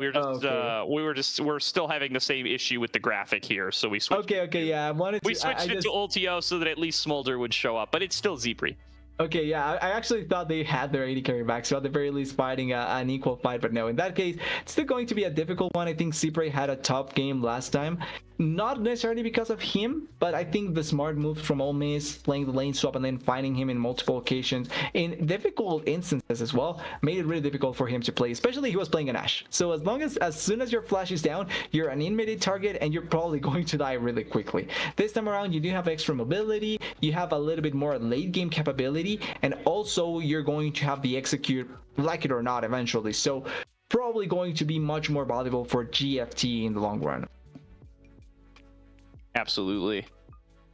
And I mean, what a run through ACL for GFT. You know, this was a team that was kind of seated as though they were more of a mid-tier squad. Actually, here, I don't want to mislead anybody. They were a tier 3 squad. They were at the end of tier 3, nearly in tier 4, like right up there, slotted in between Gentle Hearts and Mirage Alliance. And they had themselves a fantastic little run there. I mean, a 6-2 group stage, or a 5-3 group stage rather, where they ended up finishing 3rd, but really coming alive in the playoffs. A couple of massive upsets to get them here up against Pulsing Gooners and all of its NACL talent, and then ISU, who had been a perfect group stage team as well coming out of Demacia. See if they're going to be able to get another big upset in their pockets here up against Ole Miss. Yeah, and the teams that were between them, they outlasted them. So certainly doing a really good job GFT at that. And now with the game starting, we will know if they will be able to rise above expectations once more and be able to turn around this series. And so we will find out. Liked some of the early game brawling, liked even some of the team fighting from a deficit from GFT last game. Let's see what they could do to try to avoid getting that kind of deficit in game number 2. Potentially scale into the later game. I think some of the best looks I've seen from these, I don't even know what to call the NLT into GFT era of teams here, but kind of this continuous squad since 2024. I have always been most impressed with when they play these kind of hyperscalers like the Smolder. It's more frequently been Ultio playing them, but I like how the whole team has been able to make these kinds of picks work, just continue to scrap it out, force the game to go very long. I mean, they did that even in game number 1. They lost the Soul at 25 minutes, but they kept the game going until 40. And if they could do that again here, that Smolder is really going to pay off for them. Yeah, having a champ like Smolder, if you're able to last longer than you did in the previous game, you're going to find so much more value. And also, technically speaking, same for the Zona as well. Having this sort of supports also enables you really, really well. That also will mean a really important advantage over Sunlight.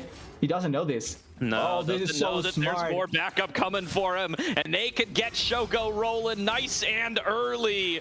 He'll do his best to fight it out, but first blood goes to the man in the bot lane. Ole Miss off to the races again. Yeah, no, this spread by Ole Miss is like nothing less than great, like amazing. So well done, because it's not only the fact that you get Shogo ahead with that first slot, it's the way that they did this. And GFT did a really important thing here, that warning top lane to spot the lane swap in case it happened, so that they don't get caught off guard.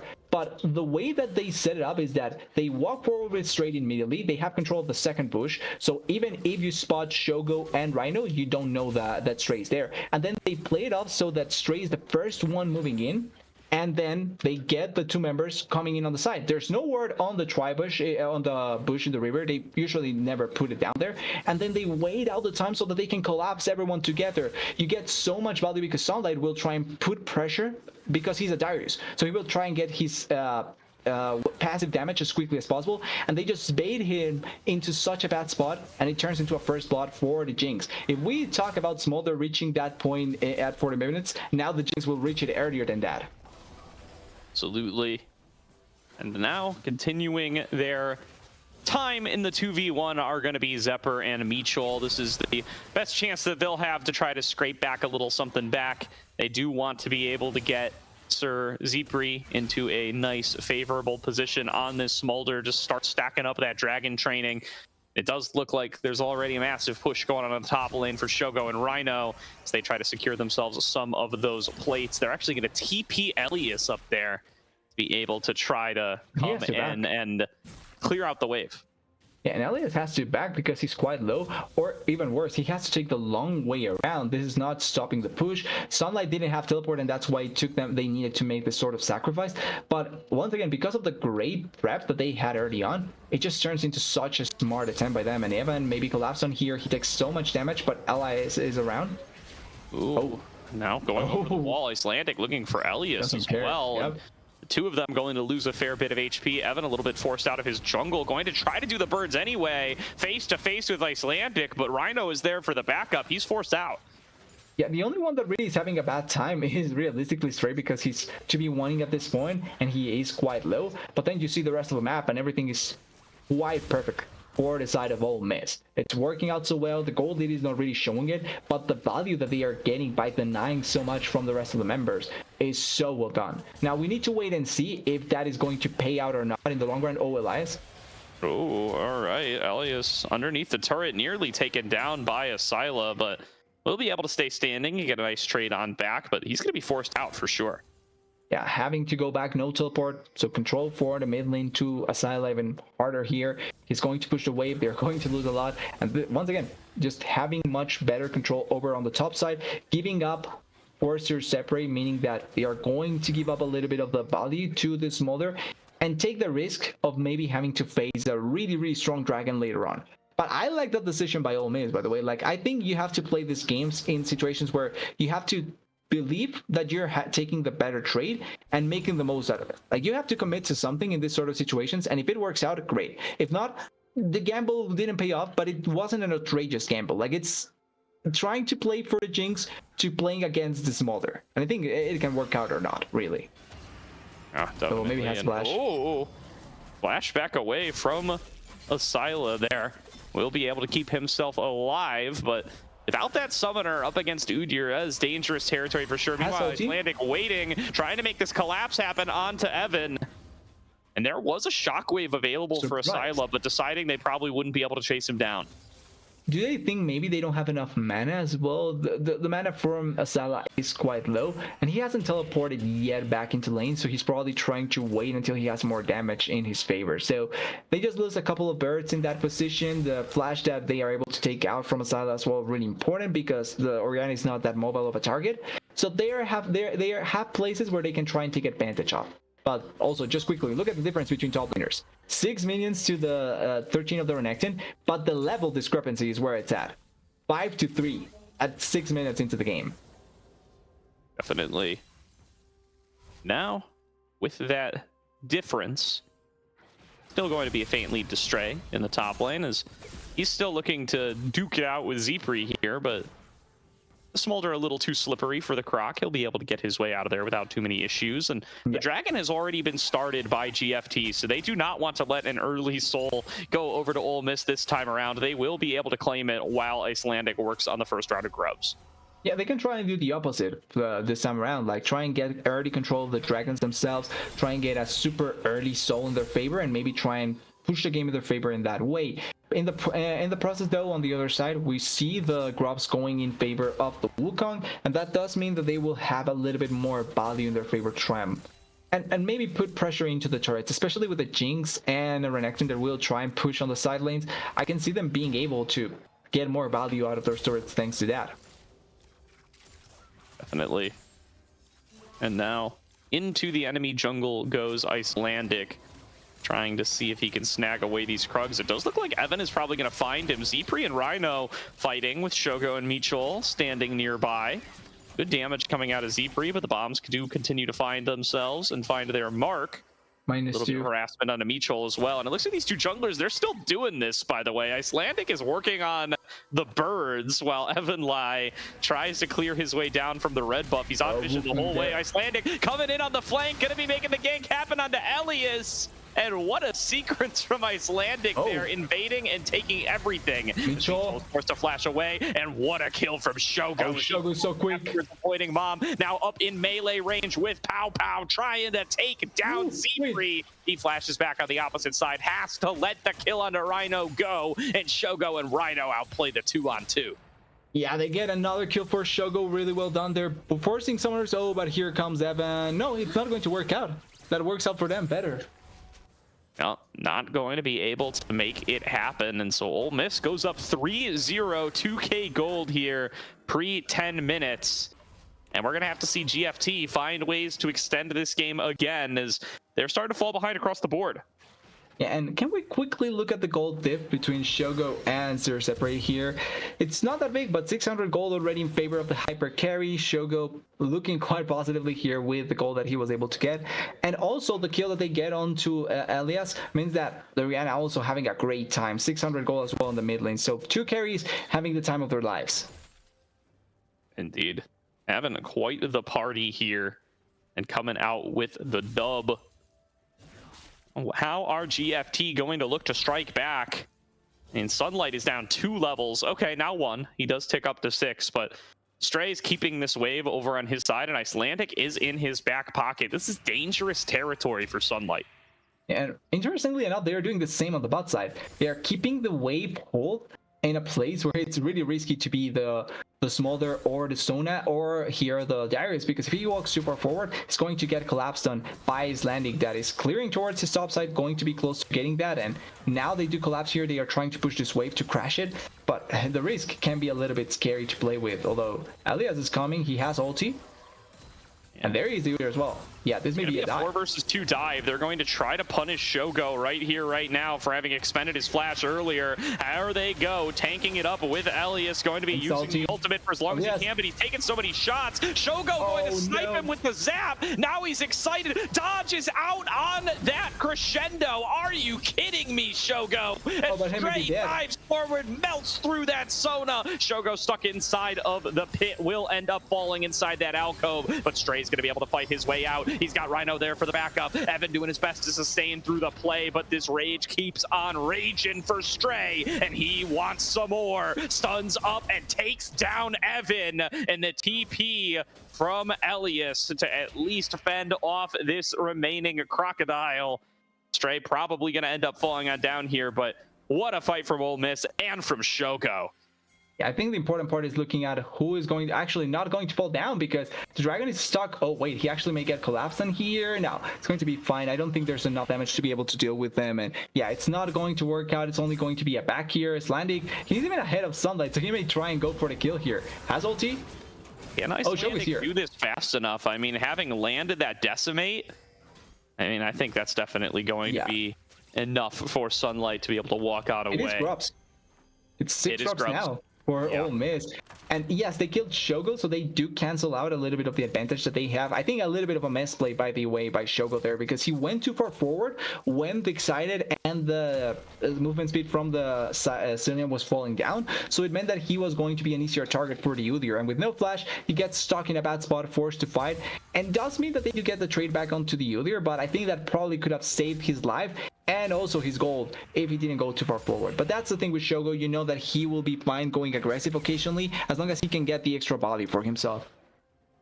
Absolutely.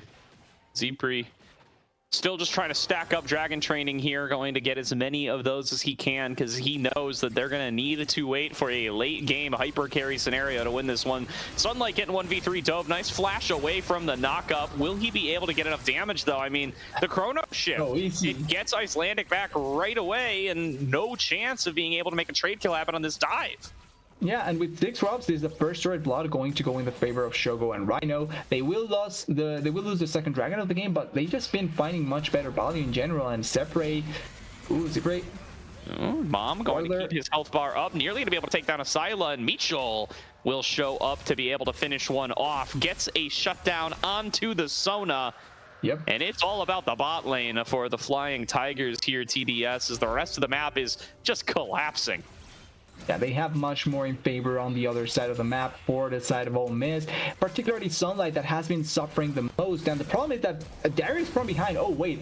Ooh, Icelandic looking to punish even Zipri here, who's already used the flap. Doesn't get the flash off. Will drop to one more crushing blow. Icelandic with the Trinity Force has the damage to find the kill, but now Stray caught on the opposite side, gives the kill over to Elias, but Shogo's still working on this turret. He's excited now, gonna start firing away at Mitchell. This time the crescendo lands, and Sunlight's gonna be able to close the gap. Shogo flashes it back away, has the range to keep on kiting this Darius, and Elias going to have to return to mid lane, so no further drops in this fight.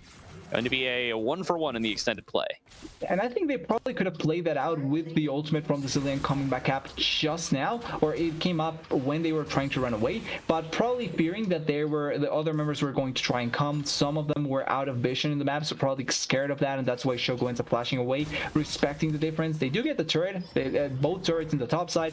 They lose Stray, and they also did lose Asila down there in the bot side before, but I think in general, just the way that the game plan has going for Ole Miss, Shogo being 4-1, Icelandic also being 1-0-2, works out really well for them. They don't really need Asila to be the strongest member because they already have Shogo. But to follow on that, they have multiple members that can deal damage to their carries, like Icelandic on the Wukong and Stray on the Renekton. Absolutely, and the ability to be able to just melt through members so quickly with the lead that they've built up in this earlier stage, and the fact that so much of it is on Shogo on this Jinx. You know, he's already got the wild arrows, and he's going to have his second item done before too long. It's going to make it really hard for GFT to be able to challenge coming into this mid to late game stage. Even when they do get these smolder stacks, I mean, the sheer amount of gold going to make it tough to take these fights, and Icelandic finds his way onto Zipri again.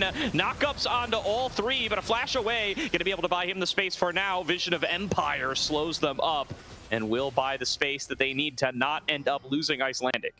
But it's flash down for Zipri now, and that is going to be down for the next dragon. So the threat on the Smolder going to be even higher if he's not careful enough when that dragon fight comes through. I think the idea there for Icelandic is not bad. Obviously, if he dies, could have looked much worse. But in general, just trying to find equal plays. Oh, Asila may be dead. Now moving forward, it's going to be Asila in the 1 versus 2. Looking very likely to drop here. Pulled out of position by Elias and taken out. It is going to be in trade for that Herald. That one goes to Shogo, and we saw Ole Miss do this in game number 1. They're going to do it in game number 2. They pick up the Herald, they drop it mid, and they will use that to keep the pressure on. They probably could have taken the turret without the Herald, and they are going to. Yeah. Yeah. Oh, wait. It's like Evan and Mitchell are deep behind enemy lines trying to get this fight started. Shogo going to be the focus, but the slows from the Zillion. Evan cannot close the gap, and they will be able to pick up the first kill. Now Shogo's excited. Make that 2 for 0 so far to Ole Miss, and despite being down on members on the map, they find another winning fight using the space that this Zillion creates. He has to throw down the chrono shift now. Does not get dropped, so he will not res. And now is down sub 200 HP. That probably means it's time for Ole Miss to retreat. Yeah, they are going to run away here. They are doing so in a ward, but they know that nobody can kill them at this point with no Vision of Empire up. And yep, second item completed for Shogo. Tier 2 mid lane down as well, plus tier 1. They just have complete control over the map. Only tier 1 turret that they are failing to take is the one in bot lane, but they have complete control to try and take down the dragon now. Definitely. 1 minute to go on this dragon. Guangdong Flying Tigers probably looking at that one as an additional escape route. They still do have that smolder scaling, but little Infernal Soul action would certainly not go amiss for them. But being able to secure 2 more of these things from where they're at in the gold department, it just feels impossible. Yeah, it just feels really difficult to try and find more value in that sense. And now this may be a pivotal fight in the game, not necessarily because it can just get you closer to the dragon or not, but because of the value that it means for Ole Miss. Oh, Stray may die here though. They are trading the dragon potentially for a kill here. Yeah, Sunlight waiting in the wings, wants to collapse on towards Stray. They will go right now. Stray realizes that there is multiple members coming in to try to collapse on him. Apprehend pulls him back. He's fighting back for as long as he can, but he will drop, and Sunlight finally gets his first kill of the game. Yeah, it actually took them a little bit longer to be able to take them down, and the dragon just now spawned. They actually could have an angle to try and go for it on the side of GFT, since they are still pushing on the side of Ole Miss. They are not even... Oh, wait. Oh, pulled back in. It's Rhino focused on by Elias. Nearly falls, but will be able to escape for now. Rhino has to be very careful, but doesn't end up using the chrono shift, so he will have that for the next upcoming fight. Yeah, it is bounty as well coming up here. They will more than likely get this dragon for free. I don't think there's going to be any contest to try and stop it, just because it's really difficult to actually walk in here. If you don't kill Rhino, Chrono Shift is still alive. That means that you will not get a chance to kill one of the targets. Rhino maybe, but I would think it's one of the other. And that means that the dragon will go for free for the side of Ole Miss. Getting gold back was important though. I think giving the gold to the Darius to try and put him back into this game was good. Oh, Separate gets connected. Slow on the Z-Pre there. Shockwave and Ole Miss collapse. A pick on towards the Smolder means Ole Miss have complete control over the map. Yeah, only bad thing, there's no Baron buff for them, so it's not like they can try and rush it, but the sap connects. It is immediately a play from Azala to flash in and get the kill onto the Smolder. They will take away this red buff. They will push a little bit more into the mid lane. They don't have another real objective that they can try and push though, because top lane tier 2 is already down, top lane and mid lane tier 2 is already down, and bot lane tier 2 is already down. It's only Elias that will get it. Oh, he has ulti. Does claim that objective bounty. Will he try to fight up against Asila here? Shockwave is down, but Elias can't be sure that there isn't somebody else sneaking up on him, so he will back on off. Yeah, and the ultimate value is on the side of Elias as well, so I don't think that Asila wanted to take that fight either at that point. So at the end, they are able to run away. Nothing ends up happening, and Ole Miss just waiting for the next objective to respawn. They still have complete control of the game, but it's not like they can push the issue just like that. They want to at the very least get one more item on Shogo before they really go haywire. Definitely. Shogo, 2 items deep. The Yuntal Wild Arrows and the Runons in such a powerful position here. Gonna have his recall interrupted. Z-Pre trying to be annoying here. Still, that Baron is going to be spawning in about 5 seconds, and Ole Miss are in a great position to be trying to force these kinds of issues and deny GFT the opportunity to actually scale up the way they want. Yeah, it's looking like they're just trying to wait for that to happen, but it's really difficult to make it work out when you're this far behind in the game, just in general, right? Like, at the very least, there was a chance to hold on in certain places, but with the way that some of the champions work, I just feel like it's really difficult to hold on long enough. Particularly the Darius is where I'm looking at, because that champion just falls down really heavily, and the extra value that you get is really not going to be apparent later on. Yeah. Ole Miss just building up a much more substantial lead this game, much faster than they did in game number 1. And it's just not giving the time for GFT to be able to even get into a competitive state. They're still stuck on one legendary item on multiple champions here. I know.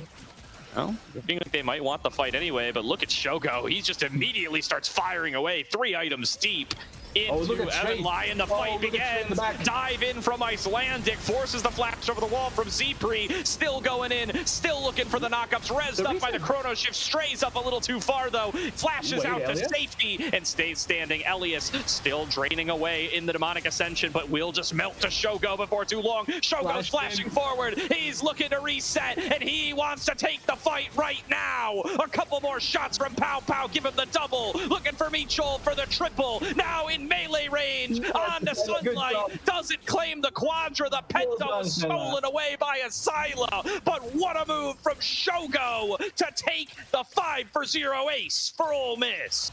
I'm pretty sure Colomer is happy that Shogo didn't get that, because he doesn't want him to go too overhyped. Like, he wants him to still stay rooted in Earth, doesn't want him to go that high. But still, he probably is happy watching this. Such a controlled game by Ole Miss, getting the kills, getting every value that they can, and they're potentially pushing for the end of the game. I'm not sure how much of the game they will. No, they are only going to get the inhibitor, but they can do whatever they want. They can take the Baron, they can take another turret if they want. They have complete control in their favor, and it's working out really well for them.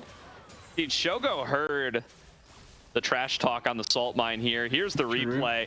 I mean, the willingness to flash forward here. This guy just knows his limits. What a team fight from Shogo. What else can I say? Yeah. After already being able to get the initial cooldowns down, it's really easy to go for the follow-up. Like, he goes a little bit too haywire with no Cillian ultimate, but he knows that there's barely anything to kill him.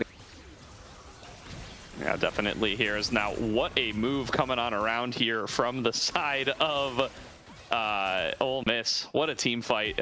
Such impressive stuff from them here as they are able to create themselves a favorable situation time and time again. And I just cannot sing enough of Shogo's praises over the course of this game number 2. The dodge on Michol's ultimate earlier in that brawl in the bottom lane, and now coming into this most recent team fight, he's just playing on another level. And he heard them talking shit on the podcast, man. It was just such a bad position to be the one who said most recently that it looked like Fatikon might be the strongest AD carry in CLOL. Shogo certainly has something to say about that.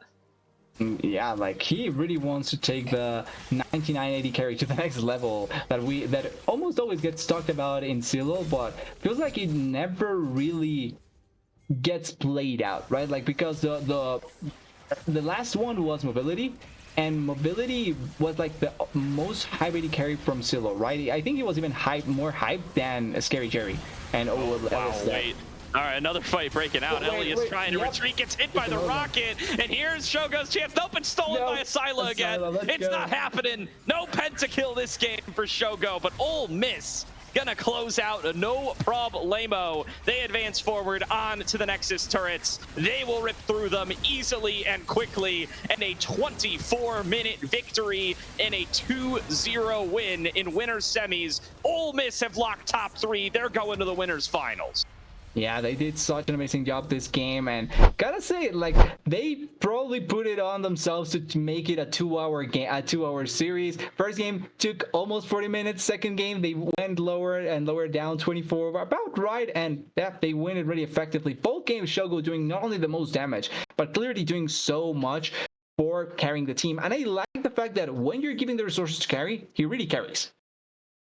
Absolutely does. And what a run here from Ole Miss, still undefeated in the Aegis Champions League, heading into winners finals.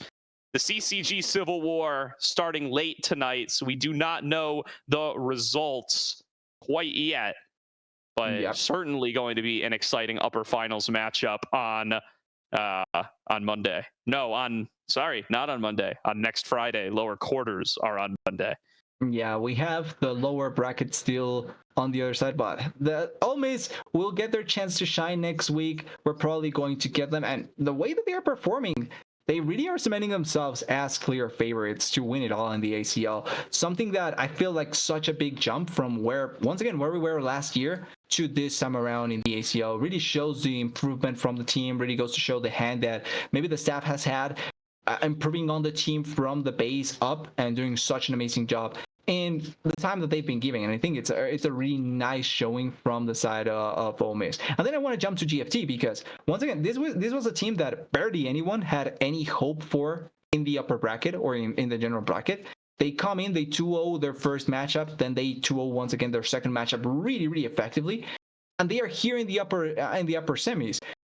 Something that was completely unexpected to most people, and I think that this is a pretty big success for them. They are still aren't out, by the way. I'm making it sound like they are out, but they are not. They will play lower bracket next week, and they have a good chance. I think they have the power and the potential to make it happen, especially with their actual roster. Like, nothing against Cypre, but certainly playing with your starting AD carry to the sub AD carry does make a difference. Yeah, definitely. I'd be very curious to see what this matchup looks like if they have Ultio in the starting roster, but I don't want to take anything away from Ole Miss here. Agree. Definitely coming to this matchup, knowing all the trash talk was going on, hearing the podcast imply that maybe Fatih Khan gets some respect as the number 1 AD carry in CLOL, and Shogo certainly has some thoughts there. A massive game number 2 from him, but a massive game number 1 from the whole squad. I was really impressed with how Stray was able to do on the Mbessa. Really good stuff from Icelandic and Asila as well, just being able to keep the pressure on throughout the game and hold firm and strong to not only take that early advantage, but also just carry it through the entirety of the game. Yeah, on the first game, Asila really felt like the strongest and most menacing member on the side of Ole Miss, even though Shogo did deal the most damage, but he was the one putting the Scar of the Weeks, the ultimates to lock down and kill targets. I think, once again, adding on to that amount of body that Ole Miss already had to push Asila's, or give Asila the extra body there, really goes to show the extra value of the scouting that goes on Ole Miss, because they realized one place that they could not improve, but try and change up the dynamic for, and it make their team dynamic even much better. Because now, even if Shogo maybe doesn't show up 1 or 2 games, which can happen to any player, you have a backup in Asila that if he shows up, he can carry the game as well. And Stray feels like a really consistent top laner to play around, has some difficult games, but he never feels like the main player to screw you over in a game, to put it like that. Like, he's not the one that will lose you over the game. Yeah, definitely. And very excited to see what the future of this roster is going to be. We hear a lot of talk about them participating in NACL qualifiers. I see Colomer is over on Shibi's stream right now. What is this? As we're still trying to find an interview target. All right. You know what? It's vetoed. He no wait a longer couple can come in minutes. the ACL. I know. We gotta take this one up with Shibi, man. He's out here stealing our thunder in real time. But hopefully we'll be able to get at least a little somebody to talk to. If not, it does sound like Colomer is going to be interviewing. He is going to be watching the CCG Civil War, or so I hear. Unfortunately, the Salt Mine stream had to cancel there. They were not equipped for the last second reschedule there. So unfortunate, but happens. People have busy schedules, right? Yeah. But we will see if we can get a little interview going here before we send you guys off. And if we are able to, we will do that. If we aren't, then get excited for CCG versus CCG there. I think that's definitely going to be an exciting matchup as well. I mean, CCG Glorp feel like they could be the strongest team in this tournament. I would have my money on an Ole Miss versus CCG Glorp upper finals as what may perhaps be a bit of a CLOL preview. Although maybe not. I don't know. Well, no, Scary Jerry technically is an LTA.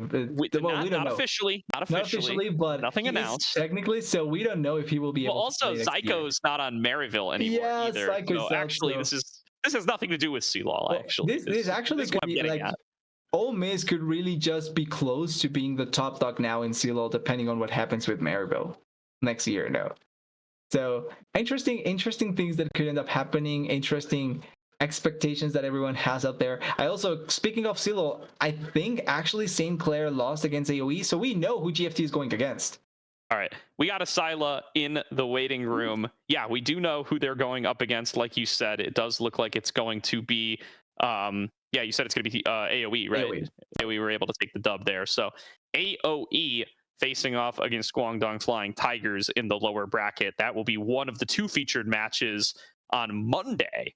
And it will be either here or on the Salt Mine pod. So stay tuned to find out which stream will be which. We got ourselves Asila in the waiting room. So we're going to throw it to a quick break here. We will be joined by him shortly. and then we will send you guys on your way. So stay tuned. We'll be back in just a second with Ole Miss Asila.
Welcome back, everybody, to the Aegis Champions League, where we are joined by the victorious Ole Miss Asila.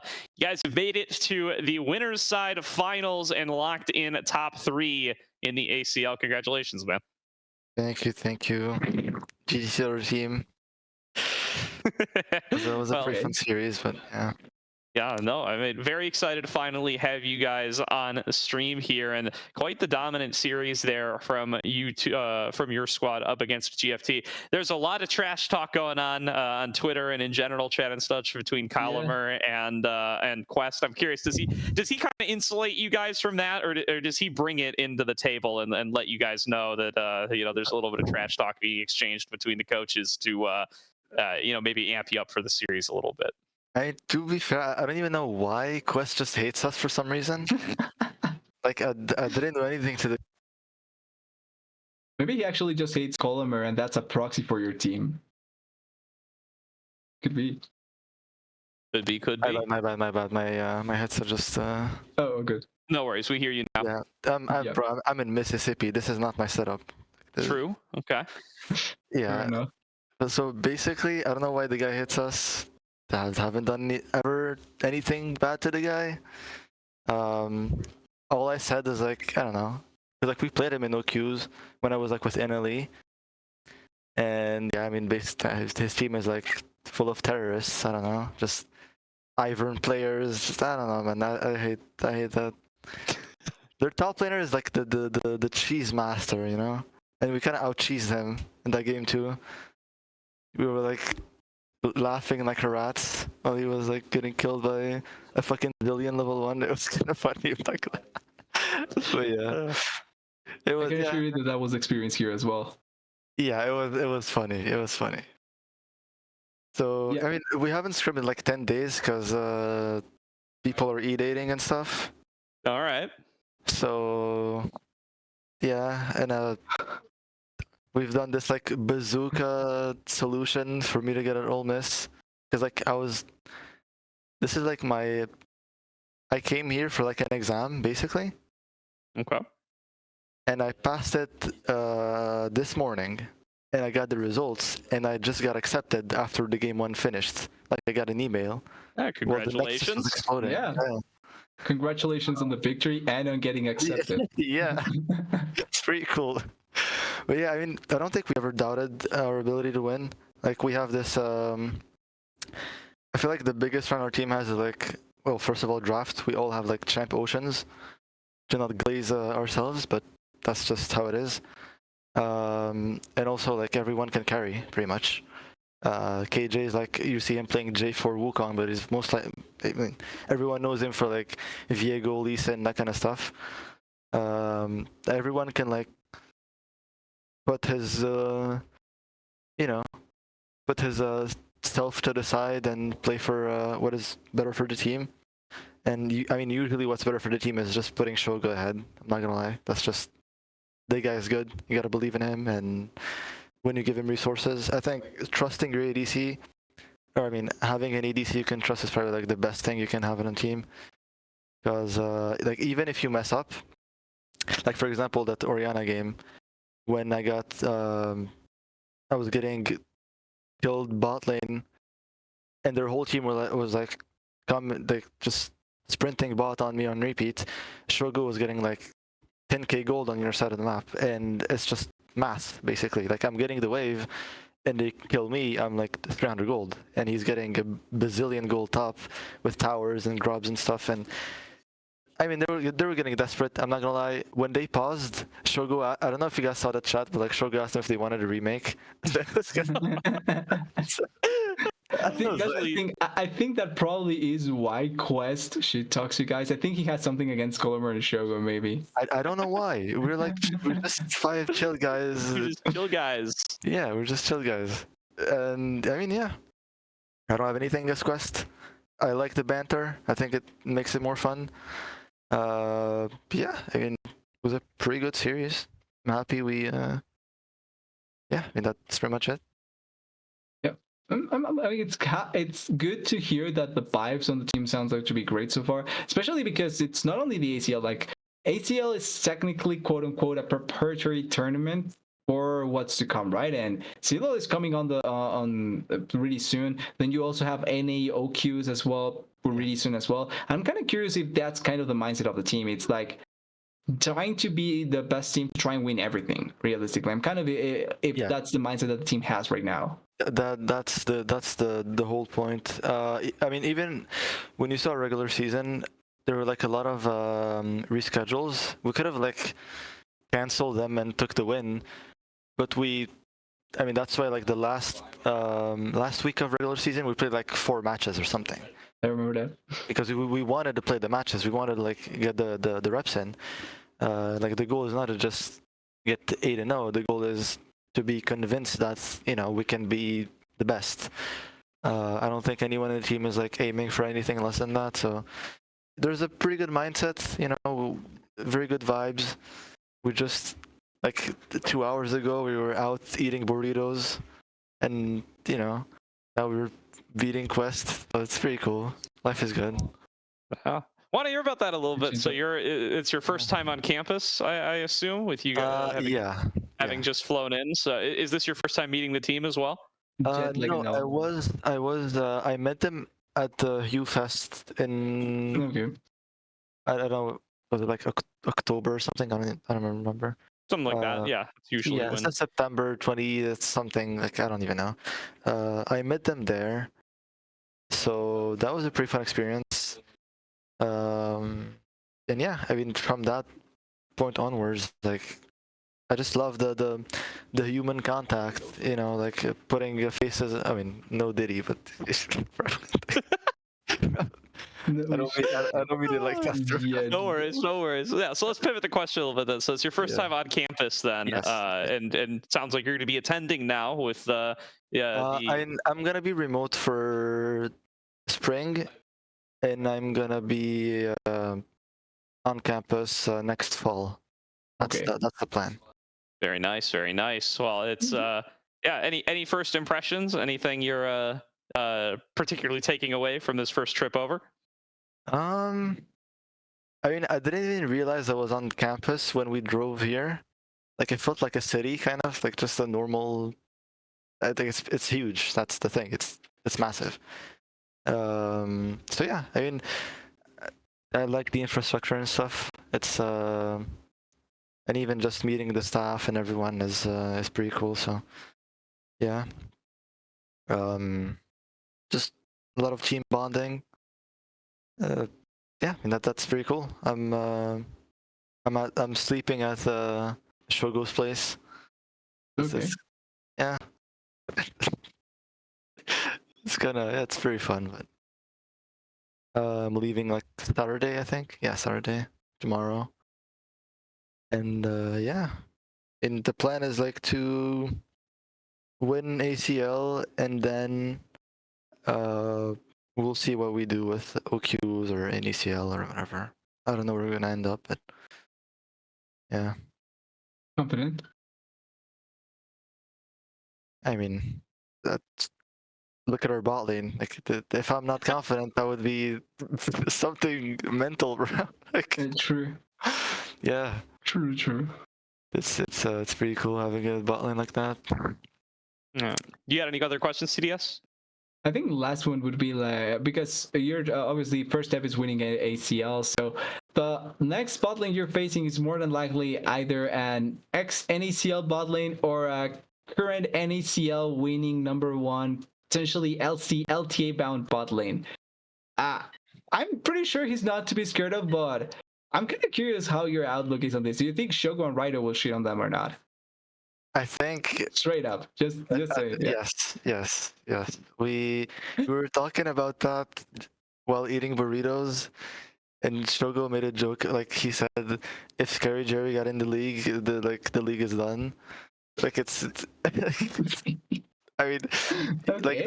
this guy has like insane confidence, but I mean it's good. You know, he doesn't doubt Yeah. himself, and you know I fuck with it. Like we don't go in a game with the mindset of, oh, like, we're scared of their bot lane. No, like we're gonna play our game, and what happens happens. And yeah, Yep. like mid lane is one of those lanes where draft decides pretty much everything, and then it's just matchup knowledge. It has nothing to do with, like, yes, you can be good at laning, but if you don't know how the matchup works, you're just picking random shit, and you're obviously not gonna do well. Like I didn't understand why that guy picked Hui against. No, he blinded Hui or something. I don't even know. Wait, yep. Yeah, I mean, he blinded Hui and then he started like EQing the wave. I was kind of confused. Like I was freezing on him as a level 4 Syndra. That's not possible. That's not a thing. Like, All right. I'm just saying. It's not Very even nice. shit talk. I was confused. No, it's fine. We can clip this. So it's actually beneficial for the ACO. The more clips we get, the better it is for us. So I'm all in for this. Yeah. I mean, listen, a lot of the picks that they play, I love. I love when a team has like a lot of creative picks they can pull out. We're not that kind of team. Like we don't have insane stuff. Like yes, we do have like the you know, Kog'Maw bot and stuff like that kind of tricky stuff. But we don't have like insane fucking Shaco top or something. Like no, we don't have that kind of stuff. But we're pretty stable. Like the name of the game is just stabilize the game, give gold to Shogo, and you know let it roll and play good front to back, have good team fighting, good setup, good macro, just Good everything. good everything. And the goal Good is to just. everything. I mean, you Yeah. see how even if we're so much ahead, we don't like jump in and try to end because we saw like the games that GFT won. They stole a Baron with a Maokai ult, and then they won off of a random team. Like, they just wait. They're very good at just waiting, stalling the game, having a smolder with like a billion stacks, and then enemy team just smashes their head against their keyboard for some reason because they see the Nexus glowing. I don't know, bro. Like, and then I don't know. They just die, and then GFT wins, and they talk shit. Okay, bro. All right. Okay. Well, thank you so much for joining us, Asila. I think that's going to do it for the stream this week. Yeah. Last word does go to you, though. Anything you want to shout out? Anybody you want to random check? This is your opportunity. No, there's no random check. I was just interested in the lower bracket games. I think they're like pretty cool matchups, so I'm pretty excited to see what's gonna go. You know how it's gonna go. And yeah, I mean, I'm just pretty excited to see how. I don't know when we play, like next Friday, something. Yeah, it'll be next Friday. Okay. So yeah, I just want to see how the game are gonna go, and I know St. Clair is playing. I think they lost. Yeah, St. Clair's lost to AoE, and Peak Oh. Performers took down Straw Hat Crew. So we got Oh, Peak Performers versus the loser of the CCG Civil CCG. War, and then GFT will play AoE. That's that. Okay, that's okay. That's pretty cool. I saw Robbie Bob in the chat earlier. Absolutely. He's All a cool right. guy. Yeah, well, that'll Yeah. be a fun one. All right, well, looking forward to it, Asila. Hope to see you in the chat for of Monday's course. lower bracket matchups, and we'll see you on the Rift for the winners' side finals a week from today.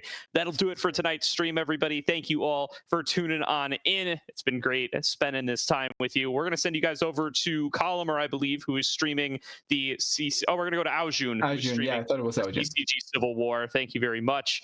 TDS. So we'll send you guys over to Aljun to see how the CCG Civil War is playing out. Thank you to everybody from myself, from TDS, and from Caddy on production. We'll see you guys on Monday with the lower bracket next round. Hey guys.